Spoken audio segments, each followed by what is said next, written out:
നമസ്കാരം, സ്വാഗതം സ്പെഷ്യൽ എഡിഷനിലേക്ക്. ഇന്ത്യയിലെ തെരഞ്ഞെടുപ്പുകളിൽ നടക്കുന്ന അസാധാരണവും ദുരൂഹവുമായ ഇടപാടുകളെക്കുറിച്ച് സംസാരിക്കുകയാണ് പ്രതിപക്ഷ നേതാവ് രാഹുൽ ഗാന്ധി.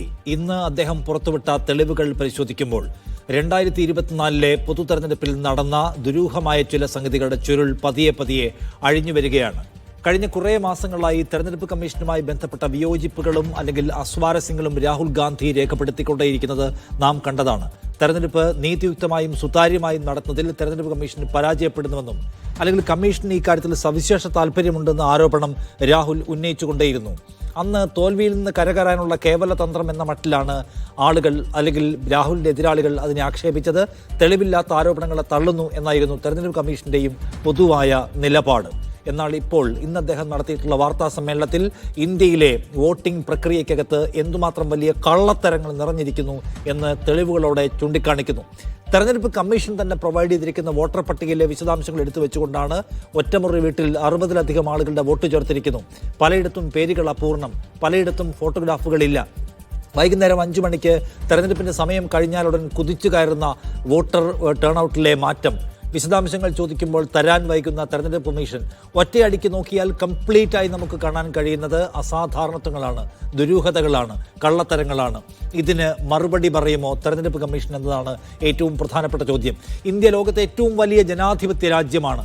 ഇന്ത്യ എന്ന രാജ്യം കഴിഞ്ഞ 7 പതിറ്റാണ്ടിലധികമായി ആരോഗ്യത്തോടെ നിൽക്കുകയും കൂടുതൽ ആരോഗ്യത്തോടെ വളരുകയും ചെയ്യുന്നത് ജനാധിപത്യ സംഹിതയുടെ നീതിപൂർണമായ നിർവഹണം നടക്കുന്നു എന്ന ജനത്തിൻ്റെ വിശ്വാസത്തിൻ്റെ അടിസ്ഥാനത്തിലാണ്. തെരഞ്ഞെടുപ്പ് നടക്കുന്നു എന്ന് പറയുമ്പോൾ നാം വോട്ട് ചെയ്യുന്ന ആളുകൾക്ക് ആ വോട്ട് കിട്ടുന്നുണ്ടോ എന്ന്, ഭൂരിപക്ഷം ആളുകൾ വോട്ട് ചെയ്യുന്ന ആളുകൾ ജയിക്കുന്നുണ്ട് എന്ന്, സർക്കാരുകളെ മാറ്റാനും തുടർച്ച ഉറപ്പാക്കാനും കഴിയുന്ന വിധത്തിൽ പവർഫുള്ളാണ് ജനങ്ങളെന്ന ബോധ്യമുണ്ടല്ലോ, ആ ബോധ്യത്തിനാണ് ഇന്നിപ്പോൾ പരിക്ക് പറ്റിയിരിക്കുന്നത്. ജനം വിചാരിച്ചാലും ഒരാളെ ഇറക്കാൻ കഴിയാത്ത വിധം ആ സർക്കാരുകൾ ശക്തമാകുന്നു, മാനിപ്പുലേഷൻസ് നടക്കുന്നു, അട്ടിമറി നടക്കുന്നു, ജനങ്ങളുടെ പരമാധികാരം ചോദ്യം ചെയ്യപ്പെടുന്നു. ജനം വിചാരിച്ചാലും ഒരു സർക്കാരിനെ തെരഞ്ഞെടുക്കാനോ ജനം വിചാരിച്ചാൽ ഒരു സർക്കാരിനെ താഴെ ഇറക്കാനോ കഴിയാത്ത സ്ഥിതി വന്നിരിക്കുന്നുവെന്നാണ് തെരഞ്ഞെടുപ്പ് കമ്മീഷൻ പ്രൊവൈഡ് ചെയ്ത രേഖകളെ മുൻനിർത്തിക്കൊണ്ട് ഇന്നിപ്പോൾ രാഹുൽ ഗാന്ധി ഇന്ത്യയോട് പറയുന്നത്. ഇത് നമ്മുടെ വിശ്വാസത്തിനേൽക്കുന്ന വലിയ തിരിച്ചടിയാണ്. ഇന്ത്യ എന്ന മഹാരാജ്യത്തിൻ്റെ അടിസ്ഥാന ആശയത്തിന് ഏൽക്കുന്ന മുറിവാണ്. ഈ പ്രശ്നത്തിന് മറുപടി പറയാൻ സർക്കാർ തയ്യാറാകുമോ? ഇത് ഏറ്റെടുക്കാൻ മാധ്യമങ്ങൾ പൂർണ്ണതോതിൽ തയ്യാറാകുമോ? ഇതൊരു പ്രധാനപ്പെട്ട അതിജീവന പ്രശ്നമായി കണ്ടുകൊണ്ട് പ്രതിപക്ഷത്തെ സകല കക്ഷികളും ഒരുമിക്കുമോ? കേവല വാർത്താ സമ്മേളനങ്ങളിലും സോഷ്യൽ മീഡിയ പോസ്റ്റുകൾക്കും അപ്പുറം പോയി ഒരു പൊതുജന പ്രക്ഷോഭം ഇതിൽ രൂപപ്പെടുത്തിക്കൊണ്ടുവരാൻ പ്രതിപക്ഷ പാർട്ടികൾക്ക് കഴിയുമോ? BJP എന്ന ഭരിക്കുന്ന പാർട്ടിക്ക് ഇതിൽ സംസാരിക്കാനുള്ള ബാധ്യതയില്ലേ? കാരണം ഈ ക്രമക്കേടുകളുടെ, ഈ അസാധാരണതകളുടെ മുഴുവൻ ബെനഫിഷ്യറി ആ പാർട്ടിയാണ് എന്ന് കാണാം. അങ്ങനെയെങ്കിൽ അതിനെക്കുറിച്ച് സംസാരിക്കാൻ കേവലം അദ്ദേഹത്തെ പപ്പു എന്ന് വിളിക്കുക, അല്ലെങ്കിൽ തോറ്റതിൻ്റെ നിരാശ എന്ന് ആക്ഷേപിക്കുക, അതിനപ്പുറം മറുപടി പറയാനുള്ള ബാധ്യത ഇന്ന് BJPക്കും കേന്ദ്ര സർക്കാരിന് മുമ്പിലേക്ക് വന്നിരിക്കുന്നു. നരേന്ദ്രമോദി എന്ത് അശ്ലീലം വിളിച്ചു പറഞ്ഞാലും അതിലൊരു തെരഞ്ഞെടുപ്പ് പെരുമാറ്റച്ചട്ടവും കാണാത്ത കമ്മീഷനാണ് ഇവിടെ ഉള്ളത് എന്ന് നമുക്കറിയാം. കേന്ദ്ര സർക്കാരിൻ്റെയും അതിലെ ഭരണനായകൻ്റെയും താല്പര്യങ്ങൾക്കൊപ്പിച്ചുള്ള തെരഞ്ഞെടുപ്പ് ഷെഡ്യൂളുകൾ എന്ന ആക്ഷേപം എത്രയോ കാലമായി ഇവിടെ നാം കേട്ടുകൊണ്ടേയിരിക്കുന്നു. പണത്തിൻ്റെ ഒഴുക്കൊരു പ്രത്യേക വിഭാഗത്തിലേക്കാണെങ്കിൽ അത് പരിഗണിക്കാതിരിക്കുക എന്ന സമീപനം തെരഞ്ഞെടുപ്പ് കമ്മീഷൻ സ്വീകരിച്ചതിൻ്റെ എത്ര ഉദാഹരണം നാം കാണുന്നു. തെരഞ്ഞെടുപ്പ് കമ്മീഷൻ ഈ രാജ്യത്തെ നിലനിർത്താൻ ബാധ്യതപ്പെട്ട ഭരണഘടനാ ഇൻസ്റ്റിറ്റ്യൂഷനാണ്. അതിൻ്റെ വിശ്വാസ്യത ചോർന്നാൽ നാം ചുറ്റും നോക്കണം, അയൽ രാജ്യങ്ങളിലേക്ക് നോക്കണം. തകർന്ന് തരിപ്പണമായ ജനാധിപത്യ സംവിധാനങ്ങൾ, പരസ്പരം വിശ്വാസമില്ലാത്ത നേതാക്കൾ, തെരഞ്ഞെടുപ്പുകൾക്ക് ശേഷം എപ്പോഴും അട്ടിമറി ആരോപിക്കുകയും അതിന്മേൽ സംഘർഷമുണ്ടാവുകയും ചെയ്യുന്ന ആളുകൾ, അതിൽ നിന്ന് വിഭിന്നമായിരുന്നു നാം. പക്ഷേ ഇപ്പോൾ നമ്മുടെ വിശ്വാസത്തിന് മുറിവേൽക്കുന്നു. ഈ പ്രശ്നം സംസാരിക്കുകയാണ് ഇന്ന് സ്പെഷ്യൽ എഡിഷൻ. എന്നോടൊപ്പം ഈ ചർച്ചയിൽ പങ്കെടുക്കാൻ ശ്രീ K. ശബരിനാഥൻ, കോൺഗ്രസ് നേതാവ്, A. സമ്പത്ത്, CPIഎമ്മിൽ നിന്ന്, ശ്രീ K. ഷാജി, മാധ്യമപ്രവർത്തകൻ, രാഹുൽ ഈശ്വർ, വലത്ത് നിരീക്ഷകൻ എന്നിവരാണ് ഈ ചർച്ചയിലുള്ളത്. ആദ്യം ശ്രീ രാഹുൽ ഈശ്വർ, ഇന്നിപ്പോൾ രാഹുൽ ഗാന്ധിയുടെ ഈ വാർത്താ സമ്മേളനം താങ്കളെ ഇന്ത്യൻ പൗരൻ എന്ന നിലയ്ക്ക് ഞെട്ടിക്കുന്നുണ്ടോ? ഞാൻ അദ്ദേഹത്തിന്റെ പത്രസമ്മേളനം കാണുകയായിരുന്നു. കൗതുകം എന്ന് പറയട്ടെ, NDTVയിലാണ് ഞാനത് ലൈവ് കണ്ടത്. അപ്പോൾ എനിക്ക് വളരെയധികം ഞെട്ടലും വേദനയും വിഷമവും ഉണ്ടായി. അതിനുശേഷം ഒരു ദേശീയ മാധ്യമത്തിന്റെ ഫോണിൻ പരിപാടിയിൽ ഞാൻ പങ്കെടുത്തിരുന്നു. BJPയിലെ സുഹൃത്തുക്കളോട് എന്താണ് അവരുടെ നിലപാടെന്ന് ചോദിക്കുകയുണ്ടായി. ഇപ്പോൾ എടുത്തിരിക്കുന്ന നിലപാട് mere anomaly that can be explained by the election commission. ഇതാണ് അവരെടുത്തിരിക്കുന്നത്. തുഹിൻസിന്റെ അടക്കമുള്ളവർ എടുത്തിരിക്കുന്ന നിലപാട്. അത് ശരിയാണോ എന്ന് എനിക്കറിയില്ല. പക്ഷെ ഇത്രയും ഡീറ്റെയിൽ ആയി പറയുമ്പോൾ തീർച്ചയായിട്ടും ഇത് ശരിയാകരുത് എന്നാണ് എന്റെ പ്രാർത്ഥന. കാര്യം നമ്മൾ സാക്രോസാങ്ക്ട് എന്നും പവിത്രമെന്നും വിശ്വസിക്കുന്നതാണ് കോടതികളും ഇലക്ഷൻ കമ്മീഷനും എല്ലാം. ഇത് ശരിയാകരുത് എന്നാണ് എന്റെ പ്രാർത്ഥന. പക്ഷെ 1,00,000-ലധികം വോട്ടുകൾ തെളിവുകളുടെ അടിസ്ഥാനത്തിൽ അദ്ദേഹം പറയുമ്പോൾ ധ്രുവറാത്തി അടക്കമുള്ളവർ പറയുന്നത് പോലെ തീർച്ചയായും ഇലക്ഷൻ കമ്മീഷൻ അത് വിശദീകരിക്കാനുള്ള ഒരു ബാധ്യതയുണ്ട്. ഞാൻ ഒരുപാട് നമ്മുടെ റൈറ്റ് വിങ് ഇൻഫ്ലുവൻസേഴ്സിന്റെ ട്വിറ്റർ ഹാൻഡിൽ അടക്കമുള്ള കാര്യങ്ങളിലൂടെ പോവുകയായിരുന്നു. അസാധാരണ വിധം സൈലന്റ് ആണ്. ചില ആൾക്കാർ അബ്യൂസും അല്ലെങ്കിൽ പുച്ഛവും പരിഹാസവും ഒഴിച്ചു വെച്ചാൽ ഒരു സ്റ്റഡീഡായ റിപ്ലൈ പലപ്പോഴും പല കോണുകളിൽ നിന്നും കാണുന്നില്ല. ഇത് ശരിയാണെങ്കിൽ സംശയമൊന്നുമില്ല, നമ്മുടെ രാജ്യത്തിന് വീണ ഒരു ബോംബ് തന്നെയാണ്, രാറ്റം ബോംബ് തന്നെയാണ്. പക്ഷേ ഇലക്ഷൻ കമ്മീഷന്റെ പ്രതികരണം ഏതാനും മണിക്കൂറുകൾ മുമ്പ് കർണാടക ഇലക്ഷൻ കമ്മീഷൻ ഇലക്ട്രൽ ഓഫീസറിന്റെ ഒരു റെസ്പോൺസ് ട്വിറ്ററിൽ ശ്രീ രാഹുൽ ഗാന്ധിയുടെ അഡ്രസ് ചെയ്തുകൊണ്ട് വന്നിരുന്നു. എന്താണ് ശരി എന്താണ് തെറ്റെന്ന് അറിയില്ല, ശരിയാകരുതേ എന്നുള്ളതാണ് പ്രാർത്ഥന. പക്ഷേ ഈ 1,00,000 വോട്ടുകൾ എന്ന് പറയുന്നത് തെളിവ് സഹിതം കാണിക്കുമ്പോൾ നമ്മളെല്ലാം ജനാധിപത്യം ആരാണെങ്കിലും may the best man win, ഒരു ഗുഡ് ഫെയ്ത്തിൽ വോട്ട് ചെയ്യുന്നവരാണ്. അത് വേദനിപ്പിക്കുന്നവരാണ്. കൂടുതൽ മാധ്യമങ്ങൾ, പ്രത്യേകിച്ച് ദേശീയ മാധ്യമങ്ങൾ തമസ്കരണമാണ് പ്രധാനമായിട്ട് ഇതിൽ ചെയ്യുന്നത്. പ്രധാന ചാനലുകളൊന്നും ഇതിനെക്കുറിച്ച്, അല്ലെങ്കിൽ പ്രത്യേകിച്ച് വലതുപക്ഷ പ്രാധാന്യമുള്ള ചാനലുകളൊന്നും ഇതിനെക്കുറിച്ച് ചർച്ചയോ മറ്റു കാര്യങ്ങളോ എടുക്കുന്നില്ല. ഈ വിഷയം എന്താണ് ഒരു ഒഫീഷ്യൽ റെസ്പോൺസ് ഇലക്ഷൻ കമ്മീഷനിൽ നിന്ന് വരുന്നു എന്നുള്ളത് പ്രധാനമാണ്. BJP-യിലെ മുതിർന്ന നേതാക്കൾ, ഇപ്പോൾ സ്പോക്സ് പേഴ്സൺസ് മാത്രമാണ് സംസാരിച്ചത്, മുതിർന്ന നേതാക്കൾ എന്ത് സമീപനം എടുക്കും എന്നുള്ളതും വളരെ പ്രധാനമാണ്. അല്ല രാഹുൽ, ഞാൻ ചോദിക്കുന്നത് മറുപടി എന്താണെന്ന് കാത്തിരിക്കാം, തെരഞ്ഞെടുപ്പ് കമ്മീഷൻ പറയുന്നത് എന്താണെന്ന് കാത്തിരിക്കാം. സത്യത്തിൽ ആ കാത്തിരിപ്പ് തന്നെ നിരർത്ഥകമാണ്. കാരണം ഇത് നമ്മുടെ മുൻപിലുള്ളത് തെരഞ്ഞെടുപ്പ് കമ്മീഷൻ പ്രൊവൈഡ് ചെയ്തിട്ടുള്ള ഡേറ്റയെ മുഴുവൻ പരിശോധിച്ചുകൊണ്ട് രാഹുൽ ഗാന്ധി ദീർഘപഠനം നടത്തിയിട്ടുള്ള ഒരു വളരെ ക്രിസ്റ്റൽ ക്ലിയർ വാർത്താ സമ്മേളനമാണ്. എന്ന് വെച്ചാൽ തെളിവ് എവിടെയെന്ന ചോദ്യത്തിന് ഇനി പ്രസക്തിയില്ല. കാരണം തെളിവാണ് രാജ്യം കണ്ടു കഴിഞ്ഞിട്ടുള്ളത്. രണ്ടാമത്തെ കാര്യം, ആ തെളിവുകൾ വെച്ച് അദ്ദേഹം ഒരു കാര്യം സമർത്ഥിക്കുന്നു, ഒരു ക്രമക്കേട് സമർത്ഥിക്കുകയാണ്. ആ ക്രമക്കേടിൻ്റെ ബെനിഫിഷ്യറി ആരാണ്? BJP എന്ന ഒരൊറ്റ പാർട്ടിയാണ്, വേറൊരു പാർട്ടിയുമല്ല. അല്ലാതെ തെരഞ്ഞെടുപ്പ് കമ്മീഷൻ്റെ കേവല അബദ്ധങ്ങളൊന്നും അല്ല ഇത്. കണ്ടാൽ തന്നെ അറിയാം, ഒറ്റമുറി വീട്ടിൽ 60-ലധികം ആളുകളുള്ള ഒരു സ്ഥലം, 5 മണിക്ക് ശേഷം കുതിച്ചു കയറുന്ന വോട്ടർ ടേൺ ഔട്ടിൻ്റെ കണക്ക്, പിന്നെ അതിനുശേഷം അന്നത്തെ വോട്ടിൻ്റെ കണക്ക് ചോദിച്ചാൽ അത് തരാനുള്ള അസ്വാഭാവികമായ വൈകൽ. കമ്മീഷനെ കുറിച്ച് വേറെ ആക്ഷേപങ്ങൾ മുമ്പുണ്ട്, അതിലേക്ക് കടക്കുന്നില്ല. പക്ഷേ ഇത് കമ്മീഷന്റെ പിഴവല്ല, ഇത് കമ്മീഷൻ ഡെലിബറേറ്റായി സംഭവിച്ചിട്ടുള്ള സംഗതിയാണെന്ന് ആർക്കും അറിയാം. ഇനി വിശദീകരണത്തിൻ്റെ യാതൊരു ആവശ്യമില്ല. ഇതിൻ്റെ ബെനിഫിഷ്യറി BJP ആണ് രാഹുൽ. അപ്പോൾ നമ്മൾ എന്താണ് മനസ്സിലാക്കേണ്ടത്? അല്ല, രണ്ട് കാര്യമുണ്ട്. അതിന്റെ ഒരു കൗതുകം, വർഷങ്ങൾക്ക് മുമ്പ് വളരെ ഗൗരവമായിട്ട് ഹാർദിക് പട്ടേൽ നമ്മുടെ ഗുജറാത്തിൽ അന്ന് പട്ടേൽ സമുദായത്തിന് വേണ്ടി പ്രക്ഷോഭം നടത്തിയിരുന്ന വ്യക്തി ഇങ്ങനെ ഒരു വിഷയം ഉന്നയിച്ചിരുന്നു. അദ്ദേഹം വളരെ സ്പെസിഫിക് ആയി 15% സ്ഥലങ്ങളിലാണ് ഇങ്ങനെ വോട്ടർ ഫ്രോഡ് നടക്കുന്നു എന്നൊക്കെ പറഞ്ഞു. കൗതുകം എന്ന് പറയട്ടെ, അദ്ദേഹം പിന്നീട് BJP ചേരുകയും മറ്റും ചെയ്തു. അത് മറ്റൊരു വിഷയം. പക്ഷെ നമുക്കെല്ലാം അറിയാം, ഇലക്ഷൻ കമ്മീഷൻ അടക്കമുള്ളത് പൊളിറ്റിക്കൽ അപ്പോയിന്റീസ് ആണ്. കുറെയൊക്കെ അങ്ങോട്ടും ഇങ്ങോട്ടും സ്വിംഗ് ഉണ്ടാവും അറിയാം. പക്ഷെ ഇത് അറ്റ്ലീസ്റ്റ് രാഹുൽ ഗാന്ധി പറയുന്ന ആരോപണം ശരിയാണെങ്കിൽ എവിഡന്റ് ഫ്രോഡാണ്. ഇതിനെ കോടതികൾ എന്ത് ചെയ്യും? കോടതികൾ സ്വമേധയാ കേസെടുക്കുമോ? സുപ്രീം കോടതി അടക്കം എന്ത് സമീപനം എടുക്കും? തുടങ്ങിയ കാര്യങ്ങൾ വളരെ പ്രധാനമാണ്. ഇത് മുമ്പോട്ട് എങ്ങനെ പോകുമെന്നുള്ള, നേരത്തെ ശ്രീ നിഷാദ് പറഞ്ഞ പോലെ അതൊരു പൊതുജന പ്രക്ഷോഭം ആകുമോ? ദേശീയ മാധ്യമങ്ങൾ കാര്യമായ രീതിയിൽ ഏറ്റെടുക്കുമോ? കോടതികളുടെ സമീപനം എന്താണ്? എനിക്ക് ലഭ്യമായ വിവരമോ അല്ലെങ്കിൽ മനസ്സിലാക്കലോ ഒരു തമസ്കരണമായിരിക്കണം ഇതിന് നേരെ ഉണ്ടാകുന്നത്. ഏതെങ്കിലും ലോ ലെവൽ ഓഫീസേഴ്സോ മറ്റോ വെച്ച് ഏതെങ്കിലും ടെക്നിക്കാലിറ്റി ആയിട്ട് രാഹുൽ ഗാന്ധിയുടെ ആരോപണത്തിന് പ്രാധാന്യം കുറച്ചുകൊണ്ട് മുമ്പോട്ട് പോകാനേ ഉള്ളൂ. നേരത്തെ പറഞ്ഞ പോലെ ചില കാര്യങ്ങൾ വളരെ എവിഡന്റ് ആണ്. അപ്പൊ എങ്ങനെ ഇത് സമീപിക്കും എന്നുള്ള കാര്യം അറിയില്ല. ആ സമീപനം എങ്ങനെയാണെന്നുള്ള പ്രധാനമാണ്. ഏതെങ്കിലും ദേശീയ തലത്തിലുള്ള പ്രാധാന്യമുള്ള ഒരാൾ നിലപാടെടുക്കുമ്പോഴായിരിക്കും ആ വിഷയത്തിൽ കുറെ കൂടെ ഡിബേറ്റും മറ്റും ഉണ്ടാകുക. എങ്ങനെ ഇത് റെസ്പോണ്ട് ചെയ്യും? ഞാൻ ഒരു പെട്ടെന്ന് കൗതുകമുള്ള കാര്യം കൂടെ പറയാം. എനിക്ക് ഇന്നും ഓർമ്മയുണ്ട്, റിപ്പബ്ലിക് ചാനൽ എന്നെ, അല്ലെങ്കിൽ ദേശീയ മാധ്യമങ്ങളിൽ പലരും എന്നെ നമ്മുടെ ഈ ബൻസ്വാരയിലെ പ്രസംഗം, നമ്മുടെ പ്രധാനമന്ത്രിയുടെ പ്രസംഗത്തിന്റെ വിഷയത്തിലൊക്കെ വിളിക്കുമ്പോൾ ഒരുപാട് പേർ പ്രധാനമന്ത്രി എങ്ങനെ പ്രസംഗിക്കുമെന്ന് പോലും വിശ്വസിച്ചിരുന്നില്ല. ഞാൻ അടക്കമുള്ളവരോട്, ചില ആൾക്കാരോട് ലെഫ്റ്റ് ലീനിങ് മാധ്യമങ്ങൾ ചോദിച്ചപ്പോൾ ഞങ്ങൾ പറഞ്ഞു അത് AI ജനറേറ്റഡ് വീഡിയോ ആണെന്ന് വരെ ഒരു ഘട്ടത്തിൽ നമ്മൾ വിചാരിച്ചിട്ടുണ്ടായിരുന്നു. കാര്യം പ്രധാനമന്ത്രി എങ്ങനെ താലിമാല എടുത്തു കൊടുക്കുമെന്നൊന്നും പറയുന്നു. അത്തരം കാര്യങ്ങളൊക്കെ ഇലക്ഷൻ കമ്മീഷന് കുറെ കൂടി ഒരു ലീവേ ഉണ്ട്. അവർക്ക് വ്യത്യസ്ത രീതിയിൽ വ്യാഖ്യാനിക്കാം, ബാലൻസ് ചെയ്യാനായ രണ്ടു പക്ഷത്തെയും ആൾക്കാർക്കെതിരെ നടപടിയെടുക്കാം. പക്ഷെ ഇത് ഗൗരവകരമായ ഒരു കാര്യമാണ്. ഇലക്ഷൻ കമ്മീഷന്റെ ഇന്റഗ്രിറ്റി ചോദ്യം ചെയ്യപ്പെട്ടിരിക്കുകയാണ്. അവരുടെ പ്രതികരണത്തിന് വേണ്ടിയാണ് രാജ്യം കാത്തു നിൽക്കുന്നത്. എന്ത് പ്രതികരണം വരുമെന്ന് അറിയില്ല. പക്ഷേ എന്താണെങ്കിലും ജനാധിപത്യ വ്യവസ്ഥയിലുള്ള നമ്മുടെ വിശ്വാസത്തെ ഊട്ടിയുറപ്പിക്കുന്നതോ അല്ലെങ്കിൽ ശിഥിലമാക്കുന്നതോ ആയിരിക്കും ആ പ്രതികരണം. ശരി, K. ശബരിനാഥൻ, ഇപ്പൊ ഇത് ദീർഘമായ ഒരു പഠനം നടത്തുന്നു, അതിന്റെ അടിസ്ഥാനത്തിൽ വിവരങ്ങൾ ഇന്ത്യയിലെ ജനങ്ങളോട് പറയുന്നു. അടുത്ത ഒരു ഘട്ടമായി കോൺഗ്രസ് പ്രതീക്ഷിക്കുന്നത് എന്താണ്? ആദ്യമേ നിഷാദ്, ഇന്ത്യയിൽ ഏറ്റവും കൂടുതൽ വിശ്വാസ്യതയുള്ള ഒരു സംവിധാനമായിരുന്നു ഇന്ത്യയിലെ ഇലക്ഷൻ കമ്മീഷൻ. 1951 ഇന്ത്യയുടെ ആദ്യത്തെ ഇലക്ഷൻ കമ്മീഷണറായ സുകുമാർ സെൻ മുതൽക്ക് ശ്രീ TN ശേഷൻ വരെ റിഫോംസിലൊക്കെ വിദേശ രാജ്യങ്ങളിൽ, പല ആഫ്രിക്കൻ രാജ്യങ്ങൾ അടക്കമുള്ള രാജ്യങ്ങളിൽ ഇലക്ഷൻ നടത്താൻ പഠിപ്പിക്കാൻ പോകുന്നത് ഇലക്ഷൻ കമ്മീഷനാണ്. ആ ഒരു അവസ്ഥയിൽ നിന്ന് ഭരണഘടനാ സംവിധാനമായിട്ടുള്ള ഇലക്ഷൻ കമ്മീഷൻ കഴിഞ്ഞ 10 വർഷം, പ്രത്യേകിച്ച് കഴിഞ്ഞ കുറേ വർഷങ്ങളിൽ സർക്കാർ ഒരു ചട്ടുകമായി മാറുന്നു എന്ന് ശ്രീ രാഹുൽ ഗാന്ധിയും കോൺഗ്രസും ഇന്ത്യ മുന്നണിയും പലവട്ടം പറഞ്ഞപ്പോഴും അതിനെന്താണ് തെളിവെന്ന് ചോദിച്ച ആളുകൾക്ക് മുഖത്ത് നൽകിയ ഒരു പ്രഹരമാണ് ഇന്നത്തെ പത്രസമ്മേളനം. സമകാല ചരിത്രത്തിൽ ഒരാടത്തും ഒരു രാഷ്ട്രീയ നേതാവ് ഇത്രയധികം പഠനങ്ങൾ നടത്തി ഒരു പത്രസമ്മേളനം നടത്തിയിട്ടില്ല. അതിൽ പറയുന്ന ഒരു കാര്യങ്ങൾ പോലും ഇലക്ഷൻ കമ്മീഷനോ BJPക്കോ കണ്ടസ്റ്റ് ചെയ്യാൻ കഴിയത്തില്ല. അതിൽ അദ്ദേഹം പറഞ്ഞ മഹാദേവപുര കോൺസ്റ്റിറ്റ്യൂൻസി ചില ഉദാഹരണങ്ങൾ നിഷാദ് പറഞ്ഞതാണ്. ഈ ഏകദേശം 1 ലക്ഷത്തോളം കള്ളവോട്ടുകളാണ് വന്നിരിക്കുന്നത്. അതിൽ ഇരട്ട വോട്ടുകൾ 11,000 വോട്ടുകൾ, വ്യാജ വിലാസമുള്ള 40,000 വോട്ടുകൾ, ഒറ്റ വിലാസത്തിൽ അങ്ങനെ പറഞ്ഞ പോലെ ഒരു വീട്ടിൽ തന്നെ 60 വോട്ടാണ്, ഒരു സ്ഥാപനത്തിൽ തന്നെ 80 വോട്ടാണ്, അങ്ങനെ 10,000 വോട്ടുകൾ, വ്യാജ ഫോട്ടോ ഉള്ള 4,000 വോട്ടുകൾ, പുതിയ വോട്ടർ ഫോം 6 ന്യൂ വോട്ടറിനകത്ത് 70 വയസ്സുള്ള ആളുകൾ 2 വോട്ട് ചേർത്തിരിക്കുകയാണ്.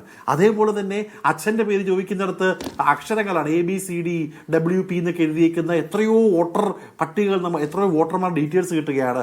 വീട്ടഡ്രസ് ചോദിക്കുമ്പോൾ അതിലൊന്നും എഴുതാൻ പറ്റാത്തതുകൊണ്ട് 0 അല്ലെങ്കിൽ നില്ലെന്ന് എഴുതിയ വോട്ടർ ID കാർഡുകൾ കാണുകയാണ്. ജനാധിപത്യ ഇന്ത്യയിലാണത് സംഭവിക്കുന്നത്, മറ്റൊരു ബനാന റിപ്പബ്ലിക്കിലല്ല. അപ്പം ഇങ്ങനെ ചേർത്തുകൊണ്ടുള്ള വോട്ടുകൾ കൊണ്ടാണ് BJPക്ക് എല്ലായിടത്തും ചേർന്ന് നമുക്കറിയില്ല. പക്ഷേ ഇതിൽ വലിയ ദുരൂഹതയുണ്ട് എന്നുള്ളത് ഒരു സംസ്ഥാനത്തിൻ്റെ കാര്യം പറഞ്ഞുകൊണ്ടല്ല. ആദ്യം മഹാരാഷ്ട്രയുടെ കാര്യം പറഞ്ഞു, അതിൽ കൃത്യമായ കണക്കുകളടക്കമുള്ള കാര്യം പറഞ്ഞു, അതിൽ 5 മണിക്ക് ശേഷം പോളിംഗിൽ ഉണ്ടായിട്ടുള്ള വർധനവ്, പിന്നെ ആ CCTV ഫുട്ടേജ് വരെ ഇലക്ഷൻ കമ്മീഷൻ നൽകില്ല, അത് ഇല്ലാതാക്കിയതിൻ്റെ ഉദാഹരണങ്ങൾ പറഞ്ഞു. മഹാരാഷ്ട്രയ്ക്ക് ശേഷം ഹരിയാനയിൽ കോൺഗ്രസ് ഉണ്ടായിട്ട് ദുരൂഹവും പറഞ്ഞു. ഇപ്പോൾ ബാംഗ്ലൂർ സെൻട്രൽ, ഒരുപക്ഷെ ഏറ്റവും കൂടുതൽ മലയാളികൾക്കൊക്കെ അറിയാവുന്ന ഈ വൈറ്റ് ഫീൽഡ് ഉൾപ്പെടെയുള്ള അർബൻ ഏരിയയിൽ ഇത്രയും വോട്ടുകൾ ചേർത്തപ്പോൾ ആ കണക്കുകൾ നോക്കുമ്പോൾ കൃത്യമാണ് ഇലക്ഷൻ കമ്മീഷന് പല ഉത്തരങ്ങൾ നൽകേണ്ടതുണ്ട്. അത് നൽകാതിരിക്കുന്ന സാഹചര്യത്തിൽ നിഷാദ് പറഞ്ഞതുപോലെ വളരെ ശക്തമായിട്ടുള്ള പ്രതിഷേധങ്ങളായി പോവുകയാണ്. നാളെ ശ്രീ രാഹുൽ ഗാന്ധിയും കോൺഗ്രസിൻ്റെ ടോപ്പ് നേതൃത്വവും ഇന്ത്യ മുന്നണിയും ഒക്കെ ബാംഗ്ലൂരിൽ ഒരു വലിയ സമരമായി മുന്നോട്ട് പോവുകയാണ്.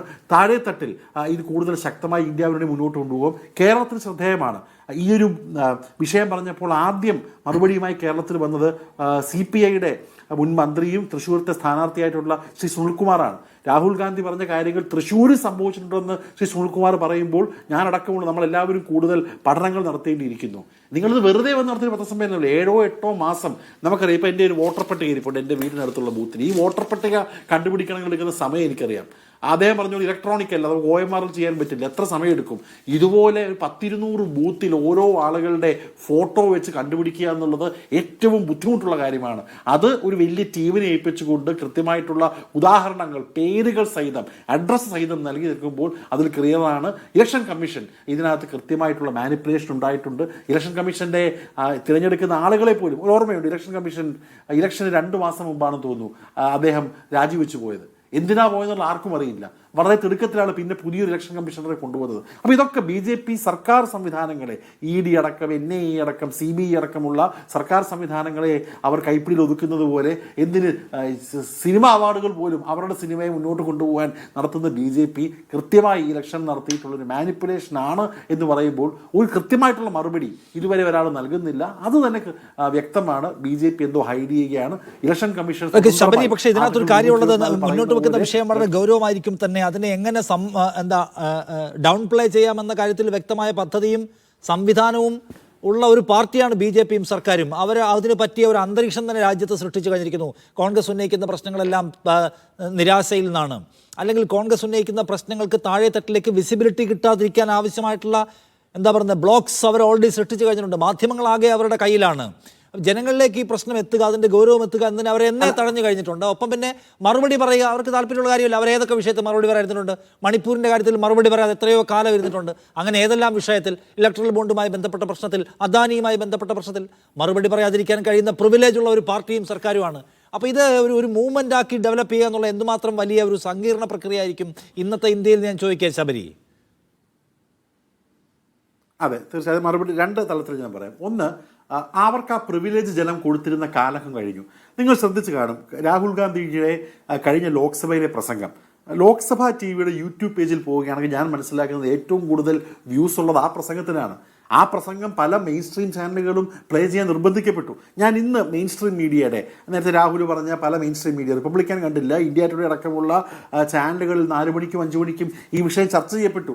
രാഹുൽ ഗാന്ധിയുടെ പ്രസ് കോൺഫറൻസിനെ കുറിച്ചുള്ള അവരുടെ എന്താ പറയുക, അവർ അഭിപ്രായങ്ങൾ വന്നു. ആ അഭിപ്രായങ്ങൾ പലതും ഞാനും നിങ്ങളും കേരളത്തിൽ പറയുന്ന പോലെ തന്നെ അഭിപ്രായം പറയുവാനുള്ള ഒരു ചെറിയ ധൈര്യം ഈ വലതുപക്ഷ മാധ്യമങ്ങൾ പോലും കാണിച്ചു തുടങ്ങുകയാണ്. അപ്പോൾ എന്തായാലും രാഹുൽ ഗാന്ധിയെ കോൺഗ്രസ് പറയുന്ന വിഷയങ്ങൾ ഇഗ്നോർ ചെയ്യാൻ പോലും പറ്റില്ല എന്നുള്ളത് വലതുപക്ഷ മാധ്യമങ്ങൾ അടക്കം കഴിഞ്ഞ കുറച്ച് കാലം കൊണ്ട് മനസ്സിലാക്കി തുടങ്ങി എന്നുള്ള ഒരു വിശ്വാസം വെക്കുകയാണ്. പക്ഷേ രണ്ടാമത് അങ്ങ് പറഞ്ഞതുപോലെ തന്നെ രാഷ്ട്രീയ പാർട്ടികൾ അവരുടെ സംഘടനാ സംവിധാനം കൊണ്ടാണ് താഴേക്ക് പോകേണ്ടത്, മാധ്യമങ്ങളുടെ പരിലാളന കൊണ്ടല്ല. അതിൻ്റെ ഭാഗമായിട്ടാണ് ഇതിന് ഒന്നാം ഘട്ടം എന്ന രീതിയിൽ ഈ വിഷയം നടന്നിട്ടുള്ള ബാംഗ്ലൂർ സെൻട്രൽ, മഹാദേവപുര, വൈറ്റ്ഫീൽഡ് മേഖലകളിലൊക്കെ ചേർത്തുകൊണ്ട് ഒരു വലിയ സമരമായി രാഹുൽ ഗാന്ധി മുന്നോട്ട് പോകുന്നു. ഇപ്പം ഞാൻ മനസ്സിലാക്കുന്നത് അദ്ദേഹത്തിൻ്റെ ഒരു ഓഡിയോ സന്ദേശം എല്ലാ വാട്സാപ്പ് ഗ്രൂപ്പിലും പോവുകയാണ്, ഫോണുകളിലേക്ക് പോവുകയാണ്. അപ്പോൾ ഒരുപക്ഷെ ഇന്ത്യ കാണുന്ന ഒരു വലിയ റിവൈവലിൻ്റെ ഒരു തുടക്കം നാളെ കർണാടകത്തിൽ തുടങ്ങാൻ പോവുകയാണ്. അത് താഴേക്ക് കൃത്യമായി ഈ കേന്ദ്ര സർക്കാരിൻ്റെ തെറ്റുകളടക്കം, ഈ വിഷയമടക്കമുള്ളത്, അല്ലെങ്കിൽ ഇപ്പോൾ ട്രംപ് ഉന്നയിച്ചിട്ടുള്ള 50% ടാരിഫ് അടക്കമുള്ള കാര്യങ്ങൾ സാധാരണ ഇത് കണ്ടുകൊണ്ടിരിക്കുന്ന മലയാളികളായിട്ടുള്ള നാട്ടുകാർക്കടക്കമുള്ള ആളുകളിലേക്ക് എത്തിക്കുക എന്നുള്ള ഒരു വലിയ ചുമതലയുമായി പാർട്ടി മുന്നോട്ട് പോകുക തന്നെ വേണം. അങ്ങനെയാണെങ്കിൽ നമുക്ക് ഈ പറഞ്ഞ BJPക്കുള്ള പ്രിവിലേജ് ഇനി ഇല്ല എന്ന് ജനങ്ങൾ തീരുമാനിച്ചിരിക്കുന്ന കാലഘട്ടത്തിൽ BJPയുടെ പ്രിവിലേജ് അവസാനിപ്പിക്കാൻ കഴിയുന്ന മൂവ്മെന്റ് ഉണ്ടാക്കുക എന്നുള്ളത് എന്തുമാത്രം പോസിബിൾ ആണെന്നുള്ള ക്വസ്റ്റ്യൻ പ്രതിപക്ഷത്തിന് മുമ്പിലുണ്ട്. ശ്രീ സമ്പത്ത്, എൻ്റെ ചോദ്യം അതാണ്.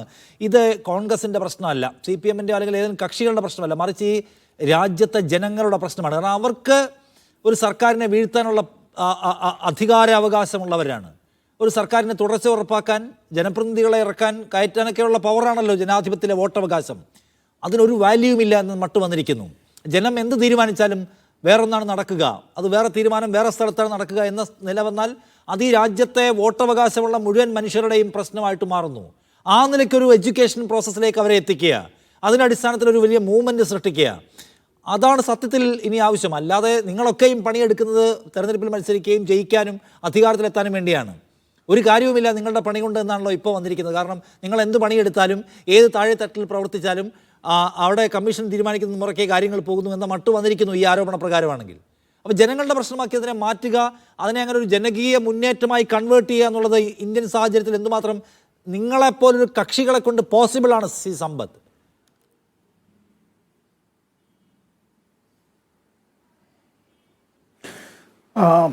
നിഷാദ് ചോദിച്ച ചോദ്യം വളരെ പ്രസക്തമാണ്. എനിക്ക് മുമ്പ് സംസാരിച്ച നമ്മുടെ 2 സുഹൃത്തുക്കളും ഇവിടെ പങ്കുവച്ച കാര്യങ്ങൾ, ശ്രീ രാഹുൽ ഈശ്വർ ചില ആശങ്കകൾ പങ്കുവയ്ക്കുകയുണ്ടായി. മുൻ നിയമസഭാംഗം കൂടിയായിട്ടുള്ള ശ്രീ ശബരിനാഥൻ കോൺഗ്രസിൻ്റെ ഭാഗത്തു നിന്ന് ചില കാര്യങ്ങൾ പറയുകയും പൊതുവിലുള്ള ചില വിഷയങ്ങൾ പറഞ്ഞു. ഞാൻ അവർ പറഞ്ഞ ഒരു കാര്യവും ആവർത്തിക്കാതിരിക്കാനായി ശ്രമിക്കുകയാണ്. തെരഞ്ഞെടുപ്പ് കമ്മീഷൻ, അപ്പോൾ നമ്മുടെ നാട്ടിലെ ജനങ്ങൾ തെരഞ്ഞെടുപ്പ് കമ്മീഷനെ സംബന്ധിച്ചെല്ലാം അത് ഈ പാർലമെൻറ്റിലേക്ക്, ലോക്സഭയിലേക്ക്, രാജ്യസഭയിലേക്ക്, പിന്നെ നമ്മുടെ നിയമസഭകളിലേക്ക്, നിയമസഭ അതിപ്പോൾ അപ്പർ ഹൗസ് എന്ന് പറയുന്നതായിട്ടുള്ള legislative council, upper house lower house എന്നുള്ളൊരു പദപ്രയോഗം തന്നെ ശരിയല്ല എങ്കിലും ലെജിസ്ലേറ്റീവ് അസംബ്ലി, നിയമസഭ അല്ലാതെ തന്നെ അവിടെ ലെജിസ്ലേറ്റീവ് കൗൺസിലുള്ള സംസ്ഥാനങ്ങളിൽ അതിലേക്കുള്ള തെരഞ്ഞെടുപ്പും മാത്രമല്ല, ഇന്ത്യയുടെ രാഷ്ട്രപതിയുടെ ഉപരാഷ്ട്രപതിയുടെയും തെരഞ്ഞെടുപ്പടക്കം നടത്താനായി ചുമതലപ്പെടുത്തപ്പെട്ടിട്ടുള്ളത് ഇന്ത്യയുടെ തെരഞ്ഞെടുപ്പ് കമ്മീഷനാണ്. ആ തെരഞ്ഞെടുപ്പ് കമ്മീഷനെ സംബന്ധിച്ച് നമ്മുടെ ഇന്ത്യയുടെ ഭരണഘടനയുടെ ഭാഗം 15 പാർട്ട് 15 അതിലെ ആർട്ടിക്കിൾ അനുച്ഛേദം 324 മുതൽ 329 വരെ അവരെ സംബന്ധിച്ചത് പറയുന്നുണ്ട്. അപ്പോൾ ഭരണഘടനാദത്തമായ അത്തരത്തിലുള്ള അധികാരങ്ങൾ, ചുമതലകൾ, ആ കർത്തവ്യങ്ങൾ അതാണ് അവർ നിർവഹിക്കേണ്ടത്. അതെങ്ങനെയാണ് നിർവഹിക്കേണ്ടത് നിഷാദേ? അത് നിർവഹിക്കുന്നത് കാലാകാലങ്ങളിൽ പാർലമെൻറ്റ് പാസ്സാക്കിയിട്ടുള്ള ആ നിയമങ്ങളുടെ അടിസ്ഥാനത്തിലും ബഹുമാനപ്പെട്ട സുപ്രീം കോടതി പലപ്പോഴായി നൽകിയിട്ടുള്ള വിധിന്യായങ്ങൾ മാർഗനിർദ്ദേശകമായി അവർ സ്വീകരിച്ചുകൊണ്ടും അത്തരം കാര്യങ്ങളിൽ നമ്മുടെ ജനപ്രാതിനിധ്യ നിയമത്തിൽ പറഞ്ഞിട്ടുള്ള കാര്യങ്ങൾ ഉറപ്പുവരുത്തിക്കൊണ്ടും ആകണം. എന്ന് വെച്ചാൽ ഭരണഘടനയ്ക്ക് അത്തരത്തിൽ അനുസൃതമായ നിലയിലാണ് നമ്മുടെ തെരഞ്ഞെടുപ്പ് കമ്മീഷൻ പ്രവർത്തിക്കേണ്ടത് എന്ന് ചുരുക്കം. ഇവിടെ ഇപ്പം നമ്മൾ ചർച്ച ചെയ്യുന്നതായ വിഷയത്തിൽ ശ്രീ ശബരിനാഥൻ ചില പ്രധാനപ്പെട്ട വിഷയങ്ങൾ ഇവിടെ ചൂണ്ടിക്കാണിച്ചു. അത് ഇന്ത്യ മുന്നണി എന്നത് ഇടതുപക്ഷ ജനാധിപത്യ മുന്നണി പോലെയോ ഐക്യ ജനാധിപത്യ മുന്നണി പോലെയോ സുശക്തമായ ഒരു സംവിധാനമാണ് എന്നുള്ള നിലയിൽ അല്ല, ഒരു തെരഞ്ഞെടുപ്പ് കാലത്ത് അത്തരത്തിൽ അങ്ങനെ ഒരു ഒറ്റ പ്രകടന പത്രികയുടെ അടിസ്ഥാനത്തിൽ മത്സരിക്കുന്ന എന്നുള്ളൊരു തെറ്റിദ്ധാരണയൊന്നും ആർക്കും വേണ്ട. അത് ഈ രാഷ്ട്രത്തിലെ ഭരണഘടന സംരക്ഷിക്കുന്നതിന് വേണ്ടി BJP ഇതര കക്ഷികൾ, മതനിരപേക്ഷതയിൽ വിശ്വസിക്കുന്ന കക്ഷികൾ, അവർ ചേർന്നുള്ളതായിട്ടുള്ള അത്തരത്തിലുള്ള ഒരു സഖ്യമാണ്. അതിനെ സംബന്ധിച്ച് CPM-ന്റെ വിലയിരുത്തൽ നേരത്തെ പറഞ്ഞിട്ടുണ്ട്. ഓഗസ്റ്റ് 11, ഇന്ന് നമ്മൾ ചർച്ച ചെയ്യുന്നത് ഓഗസ്റ്റ് 7. ഈ ഓഗസ്റ്റ് 11 തിങ്കളാഴ്ച ഇന്ത്യ മുന്നണിയിലെ കക്ഷികൾ ന്യൂഡൽഹിയിലെ തെരഞ്ഞെടുപ്പ് കമ്മീഷന്റെ ആസ്ഥാനത്തേക്ക് പ്രതിഷേധ മാർച്ച് സംഘടിപ്പിക്കുകയാണ്. തെരഞ്ഞെടുപ്പ് കമ്മീഷൻ നീതിപൂർവമായി പെരുമാറണം, ഭരണഘടന അനുസരിച്ച് അവർ നടപടികൾ സ്വീകരിക്കണം എന്നതാണ് ആവശ്യം. പലപ്പോഴായി നൽകിയിട്ടുള്ള പരാതികൾ ചവറ്റുകൊട്ടയിലെന്നല്ല, ചവറ്റുകൊട്ടയിൽ അവിടെ പോലും അതില്ല എന്നുള്ള നിലയിലാണ് തെരഞ്ഞെടുപ്പ് കമ്മീഷൻ്റെ അവസ്ഥ. ഞാനിപ്പോൾ ഇത് പറയുന്നതിൻ്റെ കാരണം, ഞാൻ 16ാം ലോക്സഭയിൽ 5 കൊല്ലക്കാലം ഞാൻ പ്രതിനിധീകരിക്കുന്ന, ശ്രീ ശബരിനാഥൻ പ്രതിനിധീകരിച്ചിരുന്ന അപ്പോഴത്തെ അരുവിക്കര നിയമസഭാ മണ്ഡലം കൂടി ഉൾപ്പെടുന്ന ആറ്റിങ്ങൽ ലോക്സഭാ മണ്ഡലത്തിനെ പ്രതിനിധീകരിക്കുന്ന വേളയിൽ ഞാൻ താമസിച്ചിരുന്ന അശോക റോഡിലെ 44 എന്ന ഭവനം തെരഞ്ഞെടുപ്പ് കമ്മീഷൻ്റെ അവരുടെ ഔദ്യോഗിക ഓഫീസിൽ നിന്ന് 3 ബ്ലോക്ക് മാറി, അതായത് 3 കെട്ടിടം മാറി, വെറും 3 ഭവനങ്ങൾ മാറി. സൗദീൻ ഒവൈസിയുടെ ഭവനമാണ് ഒന്ന് ഇതിനിടയിൽ ഉണ്ടായിരുന്നത്. മറ്റൊന്ന് ഞങ്ങളുടെ തന്നെ പാർട്ടി ഉപയോഗിച്ചിരുന്നതായിട്ടുള്ള, ഞങ്ങളുടെ പേരിലുള്ളൊരു MP വേണ്ടി അനുവദിക്കപ്പെട്ടിട്ടുള്ളത്. അത് കഴിഞ്ഞ് എൻ്റേതായിട്ടുള്ള ഭവനമായിരുന്നു. തെരഞ്ഞെടുപ്പ് കമ്മീഷൻ്റെ ഓഫീസ് മുന്നിലേക്ക് പ്രതിപക്ഷ പാർട്ടികൾക്ക്, നേതാക്കന്മാർക്ക് പോയി, പ്രതിപക്ഷ പാർട്ടികളുടെ നേതാക്കന്മാർ MP-മാരായിട്ടുള്ള ആളുകൾക്കടക്കം തെരഞ്ഞെടുപ്പ് കമ്മീഷണർമാരെ കാണാനായി അനുമതി നിഷേധിച്ചതിനെ തുടർന്ന് അർദ്ധരാത്രിയിലും കുത്തിയിരിക്കേണ്ടി വന്ന ചരിത്രവും ഇന്ത്യയിൽ ഉണ്ടായിട്ടുണ്ട്. ഇപ്പോൾ തെരഞ്ഞെടുപ്പ് കമ്മീഷൻ്റെതായ അവസ്ഥ എന്നുള്ളത് സർ എന്നുള്ളതാണ്. ഉന്നത ഉദ്യോഗസ്ഥർ ഏതെങ്കിലും ഉത്തരവുകൾ പറഞ്ഞാൽ അതിന് സർ എന്നുള്ളത് പറയുക എന്നുള്ളത്, ഞാൻ കളിയാക്കി പറയുകയാണ് എന്നാരും ധരിക്കേണ്ട. ഒരു കാലം നമുക്കുണ്ടായിരുന്നു, യജമാനന്മാരും അടിമകളും ഉണ്ടായിരുന്ന കാലവും നമ്മളൊക്കെ പ്രജകളായിരുന്ന കാലത്തും ഉന്നത ഉദ്യോഗസ്ഥരുടെ കീഴ്ശ്വാസം വിട്ടാൽ പോലും താഴെയുള്ള പാറാവുകാരൻ അത്തരത്തിൽ ഏമാനെ എന്ന് വിളിക്കുന്നത് പോലെ ഇവിടെ BJP-യുടെ നേതൃത്വത്തിൻ്റെ just like playing the fiddle to the tunes എന്നുള്ള നിലയിലേക്ക് അത് അങ്ങനെ മാറിക്കൊണ്ടിരിക്കുകയാണ്. CPIM 2025 മെയ് മാസം 10 സുദീർഘമായിട്ടുള്ള ഒരു അവരുടെ നിർദ്ദേശങ്ങൾ, പരാതികൾ, ഇത് സംബന്ധിച്ച് പരിശോധനയ്ക്ക് വിഷയമാക്കേണ്ടുന്ന കാര്യങ്ങളെ സംബന്ധിച്ച് CPM-ന്റെ ജനറൽ സെക്രട്ടറി സഖാവ് MA ബേബിയും പോളിറ്റ് ബ്യൂറോ അംഗമായിട്ടുള്ള നിലോൽപൽ ബാസുവും, രണ്ടുപേരും മുൻ MP-മാർ കൂടിയാണ്, തെരഞ്ഞെടുപ്പ് കമ്മീഷന് സമർപ്പിച്ചു. അതിൽ വളരെ മുമ്പ് തന്നെ വിവിധ രാഷ്ട്രീയ കക്ഷികളിൽ, എന്തിനേറെ പറയുന്നു, BJP അടക്കം പ്രതിപക്ഷത്തുണ്ടായിരുന്നപ്പോൾ അവരടക്കം മുന്നോട്ട് വെച്ചിട്ടുള്ള ഭാഗികമായ ആനുപാതിക പ്രാതിനിധ്യ വ്യവസ്ഥയെക്കുറിച്ച് കൂടി അതിൽ പറയുന്നുണ്ട്. അതിൻ്റെ കാരണം എന്താണെന്ന് ചോദിച്ചാൽ, 10% വോട്ട് കിട്ടിയിട്ടുള്ള പല രാഷ്ട്രീയ പാർട്ടികളും ഒരു സീറ്റ് പോലും നിയമസഭയിലേക്ക് ജയിക്കാത്ത സ്ഥിതിയിലേക്ക് UP-യിലെ കാര്യം എടുത്ത് കാണിച്ചിട്ടുണ്ട്. അതുപോലെ തന്നെ ആന്ധ്രാപ്രദേശിൽ സംഭവിച്ചിട്ടുള്ള കാര്യം എടുത്ത് കാണിച്ചിട്ടുണ്ട്. 17 ലോക്സഭാ തെരഞ്ഞെടുപ്പ് കാലത്ത് സംഭവിച്ചിട്ടുള്ളത്, അവിടെ കോൺഗ്രസിനോടൊപ്പമുള്ള മുന്നണി അവർക്ക്, ഞങ്ങൾ കേരളത്തിൽ അവർക്കെതിരായി മത്സരിച്ചു, ശരിയാണ്, പല കാര്യങ്ങളും അഭിപ്രായ വ്യത്യാസമുണ്ട്. അവർക്ക് ലഭിച്ചതായ വോട്ടും BJP-യും അവരുടെ സഖ്യകക്ഷികൾക്ക് ലഭിച്ചതായ വോട്ടും തമ്മിൽ വലിയ അന്തരമൊന്നുമില്ല. അത് ആനയും ആട്ടുംകുട്ടിയും പോലെയൊന്നുമല്ല. പക്ഷേ കോൺഗ്രസിന് ലഭിച്ചത് വെറും 44 സീറ്റുകൾ മാത്രമാണ്. ഇപ്പോൾ ഇത്തരത്തിലുള്ള വിഷയങ്ങൾ മാത്രമല്ല, ഇവിടെ ഈ തെരഞ്ഞെടുപ്പ് കമ്മീഷനും ഉദ്യോഗസ്ഥന്മാരും പ്രതിപക്ഷ പാർട്ടികളോട് സ്വീകരിക്കുന്ന നയങ്ങളെ സംബന്ധിച്ച്, തെരഞ്ഞെടുപ്പ് കാലത്തുള്ള അത്തരത്തിലുള്ള തെരഞ്ഞെടുപ്പ് വാഗ്ദാനങ്ങളെ സംബന്ധിച്ച്, തെരഞ്ഞെടുപ്പിലുള്ള പണത്തിൻ്റെ കുത്തൊഴുക്കിനെ സംബന്ധിച്ച് ഒന്ന് നിഷാദ് അറിയേണ്ട ഒരു കാര്യം, തെരഞ്ഞെടുപ്പ് കമ്മീഷൻ ഇടപെടുന്നത് സ്ഥാനാർത്ഥികളുടെ ചെലവിൽ മാത്രമാണ്. സ്ഥാനാർത്ഥികളുടെ ചിലവ്, സ്ഥാനാർത്ഥികൾ രംഗപ്രവേശം ചെയ്യുന്നതിന് മുമ്പ് തെരഞ്ഞെടുപ്പിൻ്റെ കേളികൊട്ട് എപ്പോഴാണ് ഉയരുക എന്നുള്ളത് BJP-ക്കാണ് അറിയാവുന്നത്. അവരാണ് തീരുമാനിക്കുന്നത്. അവർ കൊടുക്കുന്ന തീട്ടൂരം അനുസരിച്ചാണ് തെരഞ്ഞെടുപ്പ് കമ്മീഷൻ്റെതായ നൃത്തം ആരംഭിക്കുന്നത്. അപ്പോൾ അത് തെരഞ്ഞെടുപ്പിൻ്റെ പ്രഖ്യാപനത്തിന് മുമ്പ് ഈ നാട്ടിൽ ശതകോടികളുടെ ഒഴുക്കാണ്, കുത്തൊഴുക്കാണ്.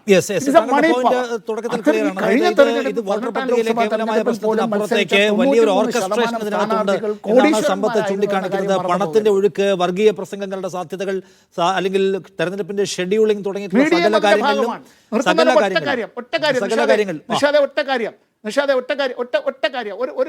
ഒറ്റ സെക്കൻഡ് ഇന്ന് ഇപ്പോൾ രാജീവ് സർദേശായി ചോദിച്ചൊരു കാര്യമുണ്ട്.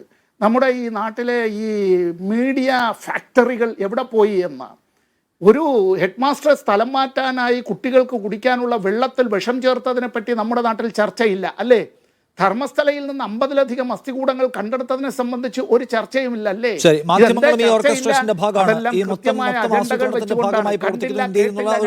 വസ്തുതാപരവുമാണ് എന്ന് നമുക്കറിയാം. ശരി, കെ ഷാജി, ഇതിനകത്ത് ഒരർത്ഥത്തിൽ ഇന്ത്യയിൽ കഴിഞ്ഞ ഒരു മാധ്യമപ്രവർത്തനം കൂടിയാവുന്ന ഞാൻ ചോദിക്കുകയാണ്.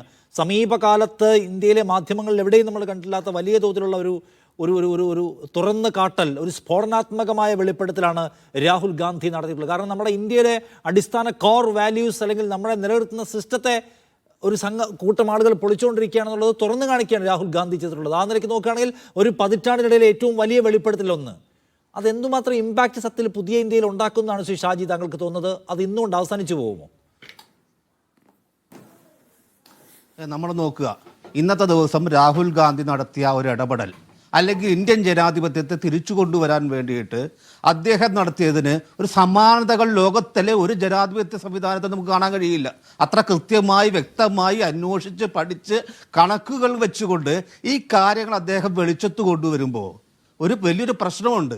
നമ്മുടെ ജനാധിപത്യത്തിൻ്റെ ഒരുപാട് എസ്റ്റേറ്റുകളുണ്ട്, ലെജിസ്ലേച്ചർ ഉണ്ട്, ജുഡീഷ്യറി ഉണ്ട്, മാധ്യമങ്ങളുണ്ട്. ഇവരൊക്കെ ചെയ്യേണ്ട പണിയാണ് വാസ്തവത്തിൽ രാഹുൽ ഗാന്ധി ചെയ്തിരിക്കുന്നത്. അപ്പോൾ എത്രയോ കാലങ്ങളായി രാഹുൽ ഗാന്ധിയെ ഈ വലതുപക്ഷം എന്ന് വിളിക്കപ്പെടുന്ന ആളുകൾ അപഹസിച്ചുകൊണ്ടിരിക്കുന്നു, പപ്പു എന്ന് വിളിച്ചുകൊണ്ടിരിക്കുന്നു, അദ്ദേഹത്തെ എല്ലാ തരത്തിലും അപമാനിച്ചുകൊണ്ടിരിക്കുന്നു, പാർലമെന്റിൽ നിന്ന് തന്നെ അദ്ദേഹത്തെ പുറത്താക്കി. പക്ഷെ എല്ലാ കാലത്തും അദ്ദേഹം കൺസിസ്റ്റന്റായി പറഞ്ഞുകൊണ്ടിരുന്നു ഇന്ത്യൻ ജനാധിപത്യം പഴയ ബാലറ്റ് പേപ്പറിലേക്ക് തിരിച്ചു പോകണം, അതുപോലെ ഇലക്ട്രോണിക് വോട്ടിംഗ് മെഷീനുകൾ നമുക്ക് പറ്റിയതല്ല, ഇതിൽ കൂടെ ജനാധിപത്യത്തെ തന്നെ തകർത്തുകൊണ്ടിരിക്കുകയാണ്.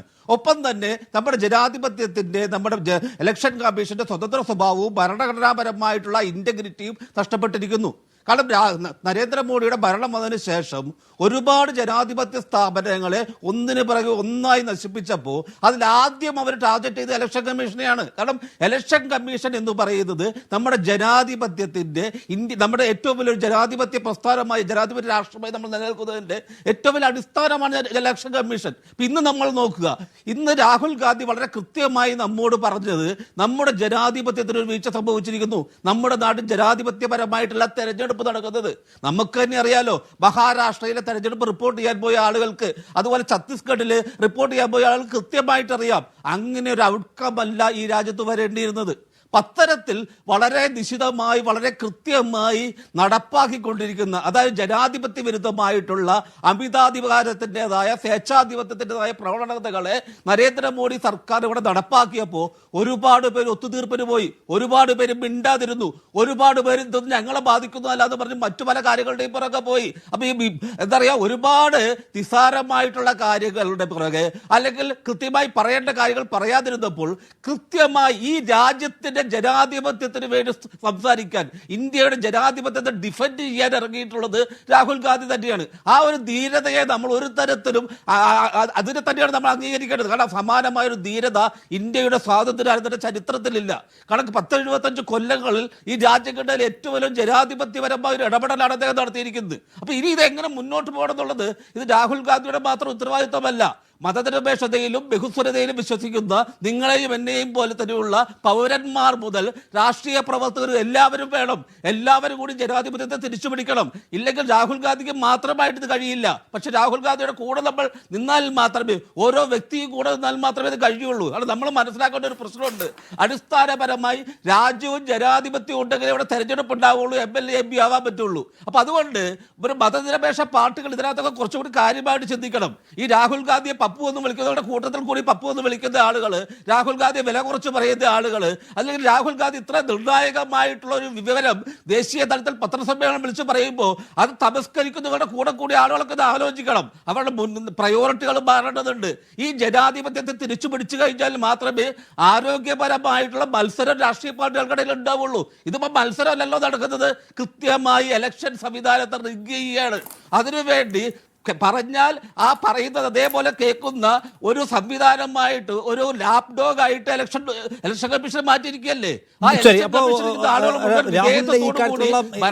നമ്മൾ പ്രശംസിക്കണം, നിശ്ചയമായും പ്രശംസിക്കണം. അദ്ദേഹം എടുത്ത അധ്വാനത്തെ നമ്മൾ മാനിക്കുകയും ചെയ്യണം. ഷാജി, ഞാൻ ചോദിക്കുന്നത് അത് ഒരു വാർത്താ സമ്മേളനം കൊണ്ട് അവസാനിപ്പിക്കാൻ കഴിയുന്ന ഒന്നല്ല. അതിനൊരു തുടർച്ച ഉണ്ടാക്കുക എന്ന് പറഞ്ഞാൽ അതായിരിക്കും ഒരുപക്ഷെ ഒരു രാഷ്ട്രീയ പാർട്ടിയെ സംബന്ധിച്ച് വലിയ വലിയ വലിയ പണി. സമീപകാലത്ത് ഭാരത് ജോഡോ യാത്ര പോലുള്ള ഒരു വലിയ എക്സസൈസ് ആ പാർട്ടിയിൽ നമ്മൾ കണ്ടു. പക്ഷേ സംസ്കാരപരമായി അങ്ങനെ ഒരു സമരത്തിൻ്റെ രൂപമായി മാറുക എന്നൊരു രീതി കോൺഗ്രസിനെ കൊണ്ട് അങ്ങനെ കഴിയുമോ എന്ന് എനിക്ക് ഉറപ്പില്ല. കാരണം കോൺഗ്രസ് അങ്ങനെ ഒരു സമരമുന്നണി കക്ഷിയല്ല. പക്ഷെ അവർക്ക് അങ്ങനെ മാറേണ്ടി വരുന്നു ഈ ഘട്ടത്തിൽ. അതെന്തുമാത്രം അവർക്ക് അഡാപ്റ്റ് ചെയ്യാൻ കഴിയുമെന്ന് ചോദിക്കുന്നു. ഒപ്പം തന്നെ അവർക്ക് എന്തുമാത്രം സംഘടിപ്പിക്കാൻ മറ്റു കക്ഷികളെയും ഇതിൻ്റെ ഒരു പ്രാധാന്യം മനസ്സിലാക്കുക, എല്ലാവരെയും ഒരു സമരരൂപിയാക്കുക. അതെ, തീർച്ചയായിട്ടും ഇപ്പൊ ഇതിനകത്ത് നമ്മൾ നോക്കുക, കോൺഗ്രസിന്റെ സ്വാതന്ത്ര്യാനന്തര കാലഘട്ടത്തിലെ മൊത്തം ചരിത്രം എടുത്താൽ നാളിതുവരെ ഇല്ലാത്ത ഒരു അസാധാരണത്വമാണ് രാഹുൽ ഗാന്ധിയുടെ ഈ കാലഘട്ടത്തിൽ അദ്ദേഹം നേതൃത്വം കൊടുത്തുകൊണ്ട് ഇങ്ങനെ ഒരു ഇടപെടൽ നടത്തിയിരിക്കുന്നത്. ഇതിനു മുന്നേ അദ്ദേഹം കൃത്യമായി കുറെ നിലപാടുകൾ എടുത്തിട്ടുണ്ട്. ഭരണ സംവിധാനത്തിന്റെ കൂടെ നിൽക്കുന്ന കുത്തകകൾക്കെതിരെ, പ്രത്യേകിച്ച് അദാനിയെ പോലുള്ള ആളുകൾക്കെതിരെ അദ്ദേഹം കണിശമായി നിശ്ചിതമായി നിലപാടെടുത്തിട്ടുണ്ട്. ഈ രാജ്യത്തിന്റെ പൗരാവകാശങ്ങൾക്ക് വേണ്ടി, മനുഷ്യാവകാശങ്ങൾക്ക് വേണ്ടി അദ്ദേഹം നിലകൊണ്ടിട്ടുണ്ട്. പക്ഷെ പലപ്പോഴും ഇത് രാഹുൽ ഗാന്ധിയുടെ ഒരു വ്യക്തിഗത പ്രസ്ഥാനമായി പോകുന്നു. കോൺഗ്രസിൽ പോലും പലർക്കും മനസ്സിലാവുന്നില്ല. കോൺഗ്രസിൽ പോലും പലരും അദ്ദേഹത്തിന് കൂടെ നിൽക്കുന്നില്ല. ചിലരൊക്കെ ശശി തരൂരിന്റെ ഇംഗ്ലീഷിലൊക്കെ പുകഴ്ത്തിക്കൊണ്ട് ആ ലെവലിൽ രാഹുൽ ഗാന്ധി ഒറ്റപ്പെടുത്തിക്കൊണ്ട് മാറിപ്പോകുന്ന സംവിധാനമുണ്ട്. ഇത് കോൺഗ്രസിന്റെ മാത്രം പ്രശ്നമല്ല, ഇത് ജനാധിപത്യത്തിന്റെ ഒരു പ്രശ്നമാണ്. ആ ബോധ്യം കോൺഗ്രസിന് ഉണ്ടാവണം, വിരുദ്ധതര മതേതര പ്രതിപക്ഷ പാർട്ടികൾക്കും ഉണ്ടാവണം. അപ്പൊ ഇന്നും ഒരു തെരഞ്ഞെടുപ്പ് നടക്കുമ്പോൾ ഇത്രയെല്ലാം റിഗ് ചെയ്തിട്ടും 30% ഭരിക്കുന്ന ആളുകൾക്ക് കിട്ടുന്നത്. ബാക്കി 70% ഇന്ത്യയിലെ വോട്ടർമാരും മതേതരമായിട്ടും ബഹുസ്വരമായും ചിന്തിക്കുന്ന ആളുകൾ തന്നെയാണ്. അവരെ വിഭജിച്ച് നിർത്തിക്കൊണ്ട് മാത്രമാണ് ഇവരിപ്പോൾ ഇങ്ങനെ ഭരിക്കുന്നതെങ്കിൽ ഈ 70% ഒരു വിശാലമായ ഒരു ഐക്യം ഉണ്ടാക്കിക്കൊണ്ട് മാത്രമല്ലേ ഇതിനെ മുന്നോട്ട് പോയിട്ട് നമുക്ക് തടയാൻ പറ്റുള്ളൂ. ഇപ്പോൾ പണ്ട് ഈ രാജ്യത്തിന്റെ നോക്കുകയാണെങ്കിൽ അടിയന്തരാവസ്ഥക്കെതിരെ പ്രതിപക്ഷ പാർട്ടിയുടെ ഒരു വിശാലമായ യൂണിറ്റി ഉണ്ടായി. ഇവിടെ ഒരു പൊതു മിനിമം പരിപാടി, ജനാധിപത്യത്തെ തിരിച്ചു പിടിക്കുക എന്നുള്ളത് ഒരു പൊതു മിനിമം പരിപാടിയായി ഇടതുപക്ഷ പാർട്ടികളും മറ്റു മതേതര പാർട്ടികളെല്ലാം കണ്ട് അവർ ഈ ഒരു വിഷയത്തിൽ കോൺഗ്രസിന്റെ അതിശക്തമായി നിലനിന്നാൽ മാത്രമേ ഇന്ത്യയുടെ രാജ്യത്തെ ജനാധിപത്യവും ബാക്കി ഉണ്ടാവുള്ളൂ. ശരി, അപ്പൊ അങ്ങനെ സമരമുന്നണിയായി പരിവപ്പെടുക എന്ന് പറയുന്ന അടിയന്തര ഉത്തരവാദിത്തം പ്രതിപക്ഷ കക്ഷികളുടെ മുന്നിൽ വന്നിരിക്കുന്നു. അവർ സമരം ചെയ്താൽ, കാരണം എടുക്കുന്ന പണിക്ക് റിസൾട്ട് ഉണ്ടാകണമല്ലോ, ആ റിസൾട്ട് ഉണ്ടാവില്ല എന്ന് പറയുന്ന ഭയാനകമായ യാഥാർത്ഥ്യം അവരുടെ മുമ്പിൽ വന്നിരിക്കുകയാണ്. അപ്പോൾ തെരഞ്ഞെടുപ്പ് പ്രോസസ്സിനെ സുതാര്യവും നീതിയുക്തവുമാക്കിക്കൊണ്ട് മാത്രമേ ഇനി മറ്റു പണികൾ എടുത്തിട്ട് കാര്യമുള്ളൂ എന്ന നില വന്നിരിക്കുന്നു. അതെന്തുമാത്രം ശരിയായി ഈ പാർട്ടികൾ എടുക്കുമെന്ന് കാണണം. ഈശ്വർ, തെരഞ്ഞെടുപ്പ് കമ്മീഷൻ ഈ ചെയ്യുന്നത് അബദ്ധമല്ല എന്ന് നമുക്ക് എല്ലാവർക്കും അറിയാം. കാരണം തെരഞ്ഞെടുപ്പ് കമ്മീഷൻ്റെ ഒരു പൊളിറ്റിക്കൽ ബയാസ് എങ്ങോട്ടാണെന്നുള്ളത്, അത് പെരുമാറ്റച്ചട്ടത്തിൻ്റെ പേരിൽ എടുക്കുന്ന നിലപാട്, തെരഞ്ഞെടുപ്പ് കമ്മീഷൻ്റെ കോൺസ്റ്റിറ്റ്യൂഷൻ മുതൽ ഇങ്ങോട്ട് എടുക്കണം, അതിനെ കോൺസ്റ്റിറ്റ്യൂട്ട് ചെയ്ത് എങ്ങനെയാണെന്നുള്ള മൊത്തം ഇങ്ങോട്ട് എടുത്താൽ തെരഞ്ഞെടുപ്പ് കമ്മീഷൻ ചില താല്പര്യങ്ങളുണ്ട് നമുക്കറിയാം. അപ്പോൾ ഈ ചെയ്യുന്നതിൻ്റെ ബെനിഫിഷ്യറി ആരാണെന്ന് നമുക്കറിയാം. ഇത് BJPക്ക് വേണ്ടി ചെയ്യുന്നതാണോ കമ്മീഷൻ? ശ്രീ നിഷാദ്, ഒരു രാഷ്ട്രീയമായ വിമർശനം ഉന്നയിക്കാൻ കൂടി അങ്ങ് എനിക്ക് അവസരം തരണം. പ്രത്യേകിച്ച് എന്റെ സുഹൃത്തു കൂടിയായ ശ്രീ ശബരിനാഥനെതിരെ, അതോടൊപ്പം വളരെ മുതിർന്ന നമുക്കെല്ലാം ആദരിക്കുന്ന ശ്രീ സമ്പത്ത് സാറിനെതിരെ കുറച്ചുകൂടെ പച്ചയ്ക്കാണ് കാര്യങ്ങൾ പറയാൻ. അതായത് ഇന്ത്യയിലെ ഡീപ് സ്റ്റേറ്റ് ആരാണ്? ഡീപ് സ്റ്റേറ്റ് എന്ന് പറയുന്നത് ഏതൊരു രാജ്യത്തിന്റെയും അധികാര ചക്രങ്ങളെ ഗവൺമെന്റ് പോളിസിക്ക് അപ്പുറമായി, മാറുന്ന ഗവൺമെന്റിന് അപ്പുറമായി നിയന്ത്രിക്കുന്നത്. അത് ബേസിക്കലി ഈ സവർണ ഹിന്ദു മിഡിൽ ക്ലാസ്സും സവർണ ഹിന്ദു അപ്പർ മിഡിൽ ക്ലാസ്സുമാണ്. ഇഷ്ടപ്പെട്ടാലും ഇല്ലെങ്കിലും അങ്ങനെ തന്നെയാണ് ഇന്ത്യയിലെ ഡീപ് സ്റ്റേറ്റ്, ഇന്ത്യയിലെ ബ്യൂറോക്രസി, സിവിൽ സർവൻസ്. ഞാൻ ജനിച്ച സമുദായത്തിലടക്കം നന്നായി അമിതമായി റെപ്രസെന്റേഷൻ ഉള്ളതാണ് നമ്മുടെ ബഹുമാനപ്പെട്ട കോടതികളും സുപ്രീം കോടതിയും അടക്കം. എന്റെ വിമർശനം ശബരിനാഥൻജിയുടെ അടക്കം പാർട്ടിക്ക്, കോൺഗ്രസിന്, വിശാലാർത്ഥത്തിൽ ഇടതുപക്ഷത്തിന്, അല്ലെങ്കിൽ ഈ ലെഫ്റ്റ് ലിബറൽ നിൽക്കുന്നവർക്ക് നമ്മുടെ മീഡിയയെ കൺട്രോൾ ചെയ്യുന്ന ആരാണ്? ഈ ഹിന്ദു മിഡിൽ ക്ലാസ്സോ സവർണ ഹിന്ദു അപ്പർ മിഡിൽ ക്ലാസ്സോ ഒക്കെയാണ് നമ്മുടെ മാധ്യമങ്ങളെയും മറ്റും കൺട്രോൾ ചെയ്യുന്നത്. ഇവരെ വേണ്ട രീതിയിൽ വിശ്വാസത്തിലെടുക്കാൻ കഴിയുന്നില്ല. അങ്ങ് ഈ പ്രക്ഷോഭത്തിന്റെ കാര്യമൊക്കെ പറയുന്നുണ്ടല്ലോ, നമ്മുടെ നാട്ടിൽ നമ്മൾ ഇതിന് ചർച്ച ചെയ്യുന്നു. നോർത്ത് ഇന്ത്യയിൽ ആരാ ഇത് റേസ് ചെയ്യേണ്ടത്? വേണ്ട രീതിയിൽ ജനങ്ങളെ അവെയർ ആക്കേണ്ടത് ആരാണ്? ഈ അർത്ഥത്തിൽ ഇവരെ എല്ലാം ഗോദി മീഡിയ എന്ന് വിളിച്ച് അകറ്റി നിർത്താതെ, എല്ലാ ചാനലും വരില്ലായിരിക്കും, ഞാൻ ഈ ചാനലെല്ലാം ചർച്ചയ്ക്ക് പോകുന്നതുകൊണ്ട് പറയുകയാണ്, വലിയൊരു ശതമാനം ചാനലുകളും വേണ്ട രീതിയിൽ കോൺഗ്രസ് അവരെ അക്കോമഡേറ്റ് ചെയ്യുകയും സംസാരിക്കുകയും എൻഗേജ് ചെയ്യുകയും കഴിഞ്ഞാൽ ഇത്തരം പോയിന്റ് ഓഫ് വ്യൂവിനും സ്ട്രോങ് റെപ്രസെന്റേഷൻ കിട്ടുന്നതാണ്. എന്താണ് രാഹുൽ, കോൺഗ്രസ് വിളിച്ച് ചായ കൊടുക്കാത്തതുകൊണ്ടാണോ അർണബ് ഗോസ്വാമി ഈ കിടന്ന് ഒച്ച വെക്കുന്നത്? രാഹുൽ കൻവൽ ഒച്ച വെക്കുന്നത്? ഞാൻ ആരുടെയും പേര് പറയുന്നില്ല. ഞാൻ ഈ പേര് പറഞ്ഞ എന്താ കുഴപ്പം? ഇന്ത്യയിലെ മാധ്യമങ്ങൾ രാഹുൽ ഗാന്ധി ചിരിച്ചു കാണിക്കാത്തത് കൊണ്ട് പിണങ്ങി നിൽക്കുന്നവരാണ് എന്ന് താങ്കൾ കേരളത്തിലെ ഒരു ചർച്ചയിൽ പറയല്ലേ പ്ലീസ്? ഞാൻ ഈ ചാനലിൽ ഇവരെല്ലാം എനിക്ക് വ്യക്തിപരമായി അറിയുന്നതാണല്ലോ. അതായത് എല്ലാരും ഞാൻ പറയുന്നില്ല, കുറച്ചുകൂടെ പച്ചയ്ക്ക് പറയാം. ശ്രീ അർണബ് ഗോസ്വാമി അടക്കമുള്ളവർ ഒരുപക്ഷെ അദ്ദേഹത്തിന് നിലപാടിൽ നിന്ന് മാറില്ല. ടൈംസ് നൗ അടക്കമുള്ള ചാനലുകൾ കുറെ കൂടെ സെന്റർ റൈറ്റ് നിൽക്കുന്ന ചാനലുകളാണ്. യഥാർത്ഥത്തിൽ ഈ അർണബ് ഗോസ്വാമിയെ തിരിച്ചു കാണിക്കാനും എൻഗേജ് ചെയ്യാനും വേണ്ടിയല്ലേ ശ്രീ രാഹുൽ ഗാന്ധി കഴിഞ്ഞ ഇലക്ഷന് മുമ്പ് അദ്ദേഹത്തിന് ഇന്റർവ്യൂ കൊടുത്തത്? അത് ഡിസാസ്റ്റർ ആയി, അത് മറ്റൊരു വിഷയം. പക്ഷേ ഈ ഹിന്ദു റൈറ്റ് നിൽക്കുന്ന ചാനലുകളെ വേണ്ട രീതിയിൽ, അല്ലെങ്കിൽ ഹിന്ദു റൈറ്റ് എന്നോ റൈറ്റ് ലീനിങ് ഈ വിഷയത്തിൽ എനിക്ക് അധികം കളയാനില്ല. കാരണം എനിക്ക് രാഹുൽ ഒരു പ്രധാനപ്പെട്ട പോയിന്റ് പറയുന്നതായ അഭിപ്രായമില്ല, ഐ എം സോറി. പക്ഷെ എന്താ രാഹുൽ ഗാന്ധി അവരോട് ചെയ്യേണ്ടത്? രാഹുൽ ഗാന്ധിയുടെ കയ്യിൽ പവർ ഉള്ളത് അല്ല, രാഹുൽ ഗാന്ധിയുടെ കയ്യിൽ പവർ ഇല്ല, രാഹുൽ ഗാന്ധിയുടെ കയ്യിൽ പവർ ഇല്ല. അല്ല, ഞാൻ ടൈംസ് നൗ അതിലെ നവിക കുമാറും ഒക്കെ പ്രോ മോഡി അല്ല സെൻട്രൽ റൈറ്റ് ആണെന്നൊക്കെ രാഹുൽ പറഞ്ഞ് എനിക്ക് തമാശ തോന്നുക. അല്ല, അത് പോട്ടെ, അത് അതിന് പോട്ടെ. ഞാൻ ഒരു വരി തീർത്തോട്ടെ. അതായത് നിഷാദ് നമ്മുടെ നാട്ടിൽ ഈ ചർച്ച എടുത്ത ആൾക്കാരെ ഈ വിഷയത്തിലേക്കും സംവാദത്തിലേക്കും ടോക്കിംഗ് ടേബിളിലേക്കും കൊണ്ടുവരുന്നത് പോലെ നോർത്ത് ഇന്ത്യൻ മാധ്യമങ്ങൾ ചെയ്യണ്ടേ? ധ്രുവറാത്തി അടക്കം അപ്പീൽ ചെയ്യുന്ന ഈ മിഡിൽ ക്ലാസ്, ആ മിഡിൽ ക്ലാസ് ഈ വിഷയത്തിൽ വരണ്ടേ? ഇപ്പൊ അണ്ണാ ഹസാരെ മൂവ്മെന്റിനെ ആരാണ് ഫ്യൂൽ ചെയ്യുന്നത്? ഇന്ത്യയിലെ സോക്കോൾഡ് മുഖ്യധാര മാധ്യമങ്ങൾ, തമാശയ്ക്ക് പറയുകയാണെങ്കിൽ നോയിഡ മാധ്യമങ്ങളാണ് അതിനെ ഫ്യൂൽ ചെയ്യുന്നത്.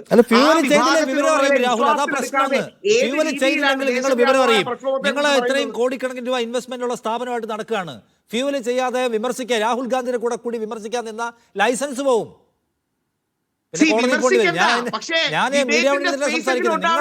നിങ്ങൾക്ക് ഒന്നുകിൽ മോദിയുടെ കൂടെ കൂടാം, നിങ്ങൾക്ക് മോദിയുടെ കൂടെ കൂടാം, അല്ലെങ്കിൽ കുക്കറി ഷോ കാണിക്കാം.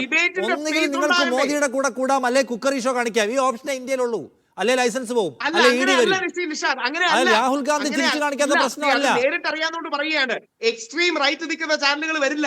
പക്ഷേ ബാക്കി ഒരുപാട് ചാനലുകൾ, ടൈംസ് നൗ അടക്കമുള്ള ചാനലുകൾ, മുഖ്യധാര വയറിലേക്ക് ഓഫീസിൽ ഡൽഹി പോലീസ് കയറി ഇറങ്ങി എന്താ കാണിച്ചത് നമ്മൾ കണ്ടതല്ലേ? റിപ്പോർട്ടേഴ്സ് വിത്തൗട്ട് ബോർഡേഴ്സ് പറഞ്ഞ പാരീസ് ഓർഗനൈസേഷൻ പറയുന്നു ഇവിടെ 160 സ്ഥലത്താണ് മീഡിയ ഫ്രീഡം. രാഹുലിനെ ഒന്നുകിൽ നിഷ്കളങ്കത, അല്ലെങ്കിൽ രാഹുൽ ഇതിനെ ഡീവിയേറ്റ് ചെയ്യാൻ നടന്ന ശ്രമം. രാഹുൽ ഗാന്ധി ചായ സൽക്കാരം നടത്താത്തത് കൊണ്ടാണ് അർണബ് ഗോസ്വാമിയും നവിക കുമാറും അല്ലെങ്കിൽ രാഹുൽ കൻവലും ഒക്കെ പിണങ്ങി നിൽക്കുന്നത് എന്നാണ് രാഹുലിന്റെ പോയിന്റ്. ആ പോയിന്റ് അവിടെ നിൽക്കട്ടെ, ബാക്കി പറയും.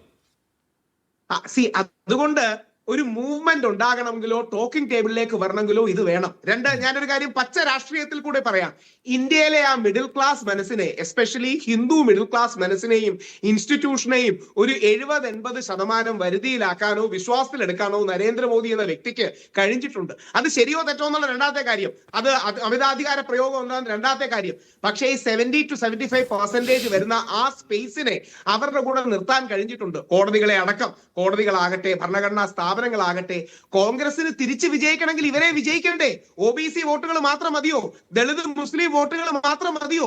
ഇന്ത്യയുടെ ആത്മാവിന്റെ ഭാഗമായി ഈ നിയന്ത്രണങ്ങളുള്ള കോൺഗ്രസ് OBCയിലേക്ക് കഴിഞ്ഞ തവണ അവരെടുത്ത ഭരണഘടന അട്ടിമറിക്കാൻ പോവുകയാണെന്നുള്ള ക്യാമ്പയിൻ വലിയ തോതിൽ വർക്ക് ചെയ്തതാണ്.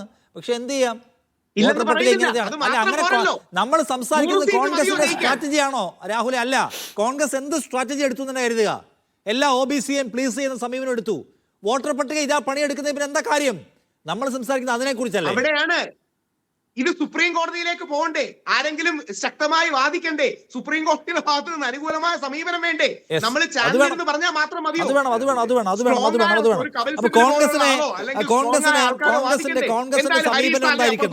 കോൺഗ്രസിന്റെ സമീപനം എന്തായിരിക്കുന്ന കാര്യത്തിലുള്ള രാഹുലിന്റെ ഒരു അഭിപ്രായവും അഡ്വൈസുമാണത്. ശബരിനാഥൻ, ഞാൻ അതിലേക്ക് താങ്കൾക്ക് മറുപടി വരാം. അതിന്റെ കൂടെ ഈ വോട്ടർ പട്ടികയുമായി ബന്ധപ്പെട്ട ഡ്യൂപ്ലിക്കേഷൻസ്, വ്യാജ വോട്ടുകൾ, തെറ്റായ വോട്ടുകൾ എന്നൊക്കെ പറഞ്ഞാൽ അതിൻ്റെ ഒരു ചെക്ക് പോയിന്റ് എവിടെയാണ്? അത് തടയേണ്ടത് ശരിക്കും പറഞ്ഞാൽ ബൂത്തിലിരിക്കുന്ന അതത് ബൂത്ത് ഏജന്റുമാർക്കാണ് അതിനകത്ത് തടയാൻ കഴിയുക. ഇനിയിപ്പോൾ ആരെങ്കിലും ഇറങ്ങി പുറപ്പെട്ടാലും അതിൽ കോൺഗ്രസിന് ഒരു സംവിധാനമില്ല താഴെത്തട്ടിൽ എന്നതിൻ്റെ ദുരന്ത ഫലം കൂടിയാണോ ഇത്? ഇപ്പോൾ കേരളത്തിൽ ഇത് നടക്കുന്നില്ല, അല്ലെങ്കിൽ ഈ പറഞ്ഞ തമിഴ്നാട്ടിൽ ഇത് നടക്കുന്നില്ല, അല്ലെങ്കിൽ ഈ എന്താണ് മറ്റ് പല സംസ്ഥാനങ്ങളിലും RJD ഉള്ള സ്ഥലങ്ങളിൽ നടക്കുന്നില്ല, സമാജ്വാദി പാർട്ടി പ്രവർത്തിക്കുന്ന സ്ഥലങ്ങളിൽ പൂർണ്ണമായി നടക്കുന്നില്ല. അതേസമയം കോൺഗ്രസിന് വോട്ട് കിട്ടേണ്ട പല സ്ഥലങ്ങളിലുമാണ് ഇത് സംഭവിക്കുന്നത്. അത് താഴെത്തട്ടിൽ കോൺഗ്രസിന് പ്രവർത്തകരില്ല, ബൂത്ത് ഏജന്റുമാരില്ല, വോട്ടർ പട്ടിക അറിയാവുന്ന ആൾക്കാരില്ല എന്ന് പറയുന്ന പ്രശ്നത്തിൻ്റെ കൂടെ ഒരു ബൈ പ്രോഡക്റ്റ് ആണോ ശബരിനാഥൻ ഈ കുഴപ്പം? ഞാനത് തള്ളിക്കളയുന്നില്ല. ആദ്യം രാഹുൽ പറഞ്ഞ പോലെ ഈ ചാനലുകൾക്കനുസരിച്ച് കോൺഗ്രസ് നിലപാട് മാറ്റണമെന്ന് പറയുന്ന കാര്യത്തിനോട് എനിക്കൊരു എതിർപ്പുണ്ട്. പക്ഷെ അദ്ദേഹം പറഞ്ഞ ഒരു കാര്യം, ഈ പറയുന്ന ഈ ഒരു middle class, upper middle class, lower middle ക്ലാസ്സിലേക്ക് രാഹുൽ ഗാന്ധിയെ താഴ്ത്തി കാണിക്കുക എന്നുള്ളൊരു കാര്യമാണ് 2013 ആദ്യം BJP ചെയ്തത്. അവർ സത്യം പറഞ്ഞാൽ 5-6 വർഷം മുതൽ അവർ വിജയിച്ചു വരുന്നു. കാരണം രാഹുൽ ഗാന്ധി ഒന്നും അറിയാത്ത ഒരാളാണ്, ഇത്തരത്തിലുള്ള നിക്നെയിംസ് ഒക്കെ കൊടുത്തുകൊണ്ടുള്ള ഒരു BJPയുടെ പരിപ്രേക്ഷ വല്ലാത്ത രീതിയിൽ സോഷ്യൽ മീഡിയയിലും ഈ പറയുന്ന ആങ്കർമാരെല്ലാം പറഞ്ഞ് അതവർ സ്ഥാപിക്കപ്പെടാൻ നോക്കിയത് ഒരു കാലഘട്ടത്തിൽ നിന്ന് ഇന്ന് രാഹുൽ ഗാന്ധി പറയുന്നത് ശരിയാണെന്ന് ഈ പറഞ്ഞ മിഡിൽ ക്ലാസ് അടക്കം മനസ്സിലാക്കി തുടങ്ങിയിട്ടുണ്ട്. നിങ്ങൾ മനസ്സിലാക്കേണ്ടത് 272 സീറ്റിൽ BJP എത്തിയപ്പോൾ UPA അല്ല ഇന്ത്യ മുന്നണി ഏകദേശം 24 സീറ്റാണ് ബാക്കിലുള്ളത്. കോൺഗ്രസിന് 100 സീറ്റ് കിട്ടിയിട്ടുണ്ടെങ്കിൽ അവർ ഈ പറഞ്ഞ മിഡിൽ ക്ലാസ് അടക്കം കോൺഗ്രസിന് മാറ്റി വോട്ടിയിട്ടുണ്ട്. അതൊരു വലിയ ജേണിയാണ്. പക്ഷെ അതിനുവേണ്ടി നമ്മൾ ഇത്രയും കാലം ചീത്ത പറയുന്ന മാധ്യമങ്ങളോട് നമ്മൾ സന്ധി ചെയ്യണമെന്നുള്ളതിനോട് എനിക്ക് യോജിപ്പില്ല. ഞാൻ മനസ്സിലാക്കുന്നത് അവിടെ വാർത്തയുണ്ടെങ്കിൽ, സത്യമുണ്ടെങ്കിൽ ഈ പ്രേക്ഷകർ, ഈ കാണുന്ന സാധാരണ മിഡിൽ ക്ലാസ് അടക്കം ഈ പറഞ്ഞ ചാനലുകളോട് ഡിമാൻഡ് ചെയ്യും. ആ ഡിമാൻഡ് കാരണമാണ് നമ്മളിപ്പോൾ ചർച്ച ചെയ്യുമ്പോൾ ഞാൻ ഇട്ട് നോക്കി ഇന്ത്യ ടുഡേ അടക്കമുള്ള ചാനലുകൾ, റിപ്പബ്ലിക് ചർച്ച ചെയ്യുന്നില്ല, ഇന്ത്യ ടുഡേ അടക്കമുള്ള ചാനലുകൾ ഇത് ചർച്ച ചെയ്യുന്നത് അത് ജനങ്ങൾ ഡിമാൻഡ് ചെയ്യുന്നതുകൊണ്ടാണ്. അപ്പോൾ അതുകൊണ്ട് ആ ഡിമാൻഡിലേക്ക് വരുന്നുള്ള കാര്യത്തിൽ യാതൊരു സംശയവുമില്ല. ഈ രണ്ടാമത്തെ കാര്യം നിഷാദ് ചോദിച്ചത് കറക്റ്റായിട്ടുള്ള കാര്യമാണ്. വോട്ടർ പട്ടികയിൽ നിങ്ങൾ നോക്കിയപ്പോൾ ഇത് കണ്ടുപിടിച്ചില്ല എന്നുള്ളത് നിങ്ങൾ മനസ്സിലാക്കേണ്ടത് ഈ നഗരമണ്ഡലങ്ങളിൽ അതിപ്പം എല്ലായിടത്തും ഈവൻ ഞാൻ കേരളത്തിൽ പോലും നഗരമണ്ഡലങ്ങളിൽ ആളുകളെ കണ്ടെത്തുക എന്നുള്ള ചെറിയൊരു ബുദ്ധിമുട്ടുണ്ട്, പ്രത്യേകിച്ച് ഫ്ലാറ്റുകളൊക്കെയുള്ള ഒരു സംവിധാനത്തിൽ. ഞാൻ തുറന്നു പറയുകയാണ്, ഇപ്പം തിരുവനന്തപുരത്ത് ഇപ്പം സംഘടനാ സംവിധാനം കൂടുതലുണ്ടെന്ന് പറയുന്നത് CPM പോലും നമുക്ക് ഈ കോർപ്പറേഷനുള്ള പല ആളുകൾ ആരാധന കണ്ടുപിടിക്കാൻ കഴിയത്തില്ല. ഇവിടെയാണ് ഈ ഫ്ലാറ്റുകളൊക്കെ അടക്കം കേന്ദ്രീകരിച്ച് ഈ പറഞ്ഞ പോലെ BJP വോട്ട് ചേർക്കുന്നത്. നിങ്ങൾ പറഞ്ഞ പോലെ ഒരു അഡ്രസ്സിൽ തന്നെ 80 ആളുകളെ ചേർത്തിരിക്കുകയാണ്. അപ്പോൾ ഇനിയും എന്തായാലും കോൺഗ്രസ് അതിനെക്കുറിച്ച് കൂടുതൽ കേരളത്തിൽ ഉൾപ്പെടെ നമ്മൾ അതിനെ സൂക്ഷ്മമായി നിരീക്ഷിക്കും. ഈവൻ തൃശ്ശൂർ പോലും ഞാൻ മനസ്സിലാക്കുന്ന ആ സമയത്ത് ഉണ്ടായിരുന്നൊരു വലിയ പരാതി, ഫ്ലാറ്റുകൾ കേന്ദ്രീകരിച്ച് കുറേയേറെ വോട്ടുകൾ അവിടെ ഇല്ലാത്ത ആളുകളെ കുന്നംകുളത്ത് നിന്നും വടക്കാഞ്ചേരിയിൽ നിന്നും അപ്പുറത്തുള്ള ലോക്സഭയിൽ നിന്നും പുതുക്കാട് നിന്നും ഒക്കെ ആളുകളെ കൊണ്ടുവന്നു പരാതി ഉണ്ടായിരുന്നു. അപ്പോൾ ഇനി എനിക്ക് തോന്നുന്നു തൃശ്ശൂർ അടക്കമുള്ള സ്ഥലങ്ങളിൽ നമ്മൾ ഇത്തരത്തിലുള്ള പഠനങ്ങൾ നടത്തേണ്ടിയിരിക്കുന്നു. അതുകൊണ്ട് ഇതൊരു വേക്കപ്പ് കോളാണ്, പാർട്ടിക്കൊരു വേക്കപ്പ് കോളാണ്. ഒരു ഇലക്ഷന് ഈ വോട്ട് ചേർക്കുന്ന പ്രക്രിയയെ നമ്മൾ സിമ്പിളായി കാണരുത്. അത് കോർപ്പറേഷൻ ഇലക്ഷൻ ആണെങ്കിലും പഞ്ചായത്ത് ഇലക്ഷൻ ആണെങ്കിലും നിയമസഭാ ഇലക്ഷൻ ആണെങ്കിലും ഞാനടക്കമുള്ള സാധാരണ ആളുകൾ വിചാരിക്കുന്ന ഇലക്ഷൻ കമ്മീഷൻ തെറ്റ് കാണിക്കില്ല എന്നുള്ളത് അതല്ല. ഇലക്ഷൻ കമ്മീഷന്റെ പിന്നിൽ ചില വെസ്റ്റേൺ ഇൻട്രസ്റ്റുകളുണ്ട്. ഒരു ഭരണഘടനാ സ്ഥാപനമാണെങ്കിലും അതിനെ രാഷ്ട്രീയപരമായി BJP ഉപയോഗിക്കുന്നു എന്നുള്ള ആ ഒരു വിഷമകരമായിട്ടുള്ള സത്യം നമ്മൾ ഉൾക്കൊണ്ടുകൊണ്ട് കൂടുതൽ ജാഗ്രതയോടെ പാർട്ടി മുന്നോട്ട് പോകണം. താങ്കൾ പറഞ്ഞ പ്രതിഷേധങ്ങളുടെ കാര്യം, നാളെ കർണാടകത്തിൽ ബാംഗ്ലൂരിൽ നമ്മുടെ സമരമാണ്. തിങ്കളാഴ്ച കേന്ദ്ര ഇലക്ഷൻ കമ്മീഷന്റെ ഓഫീസിന്റെ മുന്നിൽ നിന്ന് വലിയൊരു സമരം ഇപ്പോൾ AICC പ്രഖ്യാപിച്ചിരിക്കുകയാണ്. അപ്പോൾ ഇത് പറഞ്ഞു പോവുക മാത്രമല്ല, ഇത് അവസാനമായി അതിന് വഴിയിലുള്ള സമരമാകട്ടെ പാർട്ടി സമരങ്ങളാകട്ടെ അതിനേക്കാൾ ഉപരി അത് കോടതിയിൽ പോയി നിയമയുദ്ധം നടത്താൻ കൂടി കോൺഗ്രസ് തയ്യാറാണ്. അത് രാഹുൽ ഗാന്ധി ചോദിച്ചപ്പോൾ പറഞ്ഞത് ഞാൻ ഇത്രയും ജനങ്ങളുടെ മുന്നിൽ പറയുന്ന കാര്യമില്ലേ, അതിലെൻ്റെ അഫിഡവിറ്റ് ഉണ്ടല്ലോ, എൻ്റെ ഒപ്പുണ്ടല്ലോ എന്നുള്ളത്. അപ്പോൾ നിയമയുദ്ധം അടക്കമുള്ള കാര്യം ഇതിൽ ഞാൻ പറഞ്ഞത് ഈ നാടിൻ്റെ ഒരു സാധാരണ പൗരന് ഈ നാട്ടിലുള്ള ഒരു വോട്ടാണ്. പാവപ്പെട്ടവനായാലും പണക്കാരനായാലും ഹിന്ദു ആയാലും മുസ്ലിം ആയാലും ആണായാലും പുരുഷനായാലും ആരായാലും നമുക്കെല്ലാം ഉള്ള ഒരു അടിസ്ഥാനം നമ്മൾ ഒന്നിപ്പിക്കുന്നത് ഒറ്റ വോട്ടാണ്. ആ വോട്ടവകാശം അത് സുതാര്യമാകണം, വോട്ടവകാശം പരിപാവനമാകണം, അത് ശ്രേഷ്ഠമാണ്. അത് മനസ്സിലാക്കിക്കൊണ്ട് പാവപ്പെട്ടവന്റെ വോട്ടവകാശം സംരക്ഷിക്കാൻ വേണ്ടി ഏതറ്റം വരെയും ഇന്ത്യൻ നാഷണൽ കോൺഗ്രസ്. ശരി, അതാണ് സമ്പത്ത്. നമ്മളിപ്പോൾ യോജിച്ച പോരാട്ടത്തെക്കുറിച്ച് നേരത്തെ സംസാരിച്ചു. ഞാനിങ്ങനെ ഈ സോഷ്യൽ മീഡിയ പേജുകളിൽ പോയി നോക്കുകയാണ്. രാജ്യത്തെ പ്രധാനപ്പെട്ട പ്രതിപക്ഷ കക്ഷികളുടെയൊക്കെ സോഷ്യൽ മീഡിയ ഹാൻഡിലുകളിൽ ഇതുമായി ബന്ധപ്പെട്ട ഒരു പ്രതികരണവുമില്ല. ആരും ഇത് ഏറ്റെടുത്ത മട്ട് കാണുന്നില്ല. എന്തായിരിക്കും അവരെ ഈ വേഗത്തിൽ അഗ്രസീവായി ഈ വിഷയത്തിൽ ഇടപെടാൻ അമാന്തിപ്പിക്കുന്ന ഘടകം? CPIM പേജിലും ഇല്ല.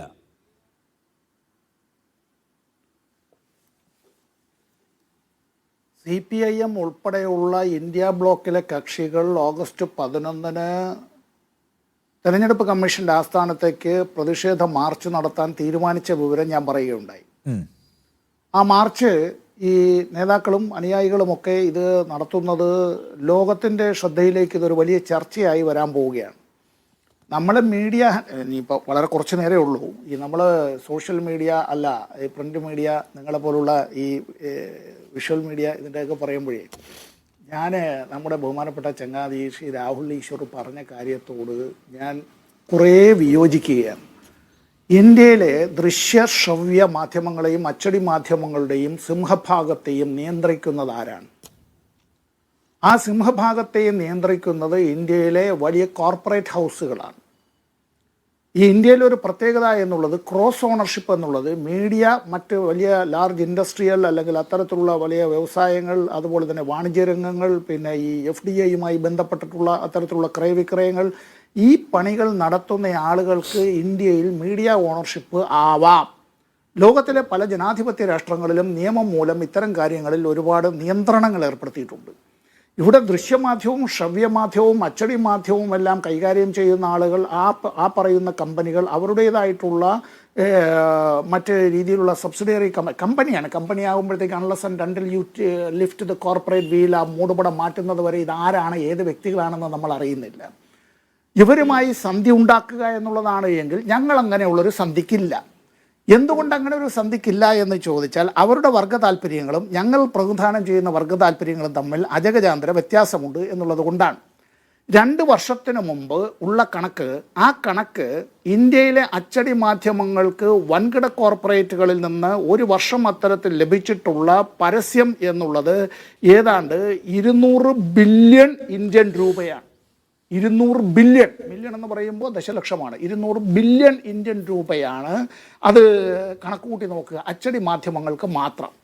അപ്പം ഞങ്ങൾ ഇത്തരത്തിൽ ഈ പരസ്യങ്ങൾ റവന്യൂ അതുകൊണ്ട് ഈ പറയുന്ന ഇവരെയെല്ലാം അത്തരത്തിൽ അങ്ങനെ സംരക്ഷിച്ച് നിർത്തുന്നു എന്നുള്ളത്. BJPക്ക് എത്ര വോട്ട് കിട്ടിയെന്നാണ് ധാരണ? പറയുന്നതായിട്ടുള്ള എല്ലാ മാധ്യമങ്ങളും നടത്തിയിട്ടുള്ള ഇങ്ങനെ പൊതിഞ്ഞ് കെട്ടിയുള്ളത്, പിന്നെ പ്രതിപക്ഷത്തിനെതിരായി നടത്തിയിട്ടുള്ള ആരോപണങ്ങൾ, കുപ്രചരണങ്ങൾ, അവർ പറയുന്നത് പറയാതിരിക്കൽ, പലതും മൂടി വെച്ചു അല്ലേ? 2024 തെരഞ്ഞെടുപ്പിൽ BJPക്ക് ലഭിച്ചത് 36.6% വോട്ടാണ്. അതായത് ഇന്ത്യയിൽ അപ്പോൾ 73%-ലധികം ആളുകൾ വോട്ട് ചെയ്തത്, അല്ല 63%-ലധികം ആളുകൾ വോട്ട് ചെയ്തത് ഈ 36.6%-നെതിരായിട്ടാണ്. പക്ഷെ അവർക്ക് ഭൂരിപക്ഷം കിട്ടിയില്ല. കഴിഞ്ഞ ലോക്സഭാ തെരഞ്ഞെടുപ്പ് 2019 ലോക്സഭാ തെരഞ്ഞെടുപ്പിൽ BJPക്ക് ലഭിച്ചത് 37.3% വോട്ടാണ്.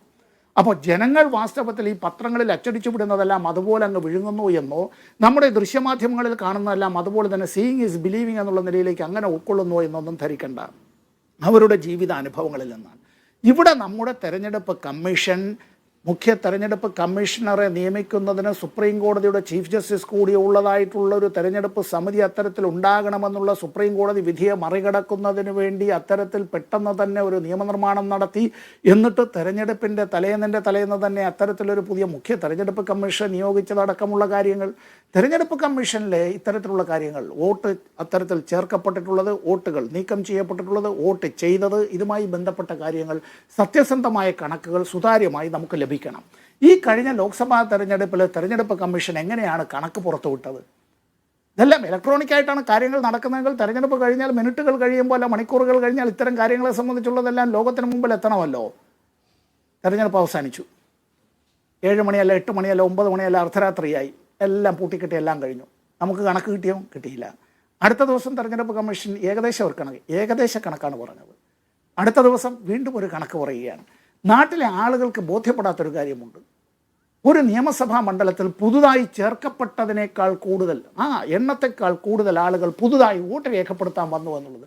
ഇവിടെ ഇപ്പോൾ നമ്മൾ ഈ ചർച്ചയിൽ പറയുമ്പോഴത്തേക്ക് ഇപ്പോൾ ശ്രീ രാഹുൽ ഗാന്ധി ചൂണ്ടിക്കാണിച്ചതുമായി ബന്ധപ്പെട്ട വിഷയങ്ങളുടേത് മാത്രമൊന്നുമല്ല.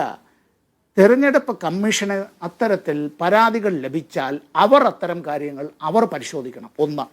2, നമ്മുടെ സുപ്രീം കോടതിക്കുള്ളതുപോലെയുള്ള അധികാരങ്ങളുള്ളതാണ് തെരഞ്ഞെടുപ്പ് കമ്മീഷൻ. സുവമോട്ടോ പല കാര്യങ്ങളും ചെയ്യാൻ കഴിയും. ഒരു കാര്യവും ചെയ്തിട്ടില്ല. ഉറക്കം നടിച്ചു കിടക്കുന്നവരെ വിളിച്ചുണർത്തുക വളരെ വളരെ ബുദ്ധിമുട്ടുള്ളതാണ്. ഇവിടെ ഞങ്ങൾക്ക് മുകളിൽ സാറുണ്ട്, യജമാനനുണ്ട്. യജമാനൻ പറയുന്നതനുസരിച്ചുള്ള ഒരു കാവൽ നയയാണ് തങ്ങൾ എന്നുള്ള നിലയിലേക്ക് വെച്ചാൽ, യജമാനൻ മതിൽ ചാടിയാൽ ഒരിക്കലും കാവൽ നായ കുരയ്ക്കില്ല. യജമാനൻ ഏതെങ്കിലും അത്തരത്തിലുള്ള നിയമവിരുദ്ധ പ്രവർത്തനം നടത്തിയാൽ ആ കാവൽ നായ ഒരിക്കലും കുരയ്ക്കുകയില്ല.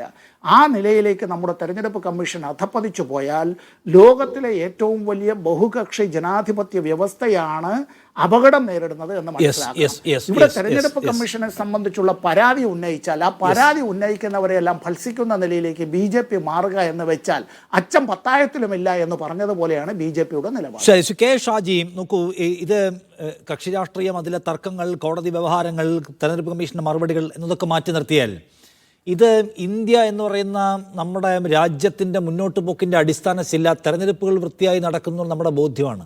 അല്ലെങ്കിൽ നമ്മൾ പാകിസ്ഥാനിലൊക്കെ കണ്ടതുപോലെ സംഗതികൾ കാണും. അമേരിക്കയിൽ പോലും കണ്ടു, ക്യാപിറ്റൽ തിയേറ്റർ ഹാൾ കയ്യേറുന്ന അമേരിക്കയിലെ ഹൂളിഗനിസം കണ്ടതാണ് കഴിഞ്ഞ തവണ ട്രംപ് തോറ്റപ്പോൾ. ഇന്ത്യയിൽ പക്ഷേ അങ്ങനെ സംഭവങ്ങളെ ഉണ്ടായിട്ടില്ല. കാരണം ജനങ്ങൾ വിശ്വസിക്കുന്നു തെരഞ്ഞെടുപ്പ് പ്രക്രിയ സുതാര്യമാണെന്ന്. ഒരു നേതാവ് പരാജയപ്പെടുമ്പോൾ മറ്റൊരു നേതാവ് അധികാരത്തിൽ നിന്ന് മാറിക്കൊടുക്കുന്നു, ആശംസ നേരുന്നു. അത് പരസ്പര വിശ്വാസം മാത്രമല്ല, തെരഞ്ഞെടുപ്പ് സംവിധാനത്തിലുള്ള വിശ്വാസം കൂടിയാണ്. അത് തകർന്നാൽ പിന്നെ നമ്മെ കാത്തിരിക്കുന്നത് ഏത് കാലം അല്ലെങ്കിൽ ഏത് രൂപമുള്ള ഒരു സാമൂഹ്യ സംവിധാനമായിരിക്കും എന്ന് ഭയപ്പെടണ്ടേ നമ്മൾ? തീർച്ചയായിട്ടും. അപ്പം നമ്മളത് പറഞ്ഞു വരുമ്പോൾ, ഇപ്പം നേരത്തെ രാഹുൽ ഈശ്വർ പറഞ്ഞൊരു കാര്യമുണ്ട്, ഈ രാജ്യത്തെ സവർണരായ ഹിന്ദുക്കളിൽ ഏതാണ്ട് 75% അദ്ദേഹം അടക്കമുള്ള ആളുകൾ നരേന്ദ്രമോദിയിൽ വിശ്വസിക്കുന്നു. ആ വിശ്വാസം തകർക്കാൻ ആർക്കും പറ്റില്ല. നരേന്ദ്രമോദി മുന്നോട്ടും ഈ രാജ്യത്തിൻ്റെ ഭരണാധികാരിയായിട്ട് തുടരുമെന്നാണ് അദ്ദേഹം പറഞ്ഞത്. അദ്ദേഹത്തിൻ്റെ ശുഭാപ്തി വിശ്വാസത്തിനെയൊക്കെ നമുക്ക് ആദരവുണ്ട്, നമ്മൾ മാനിക്കുന്നു. പക്ഷേ അവിടെ വലിയൊരു ചോദ്യമുണ്ട്.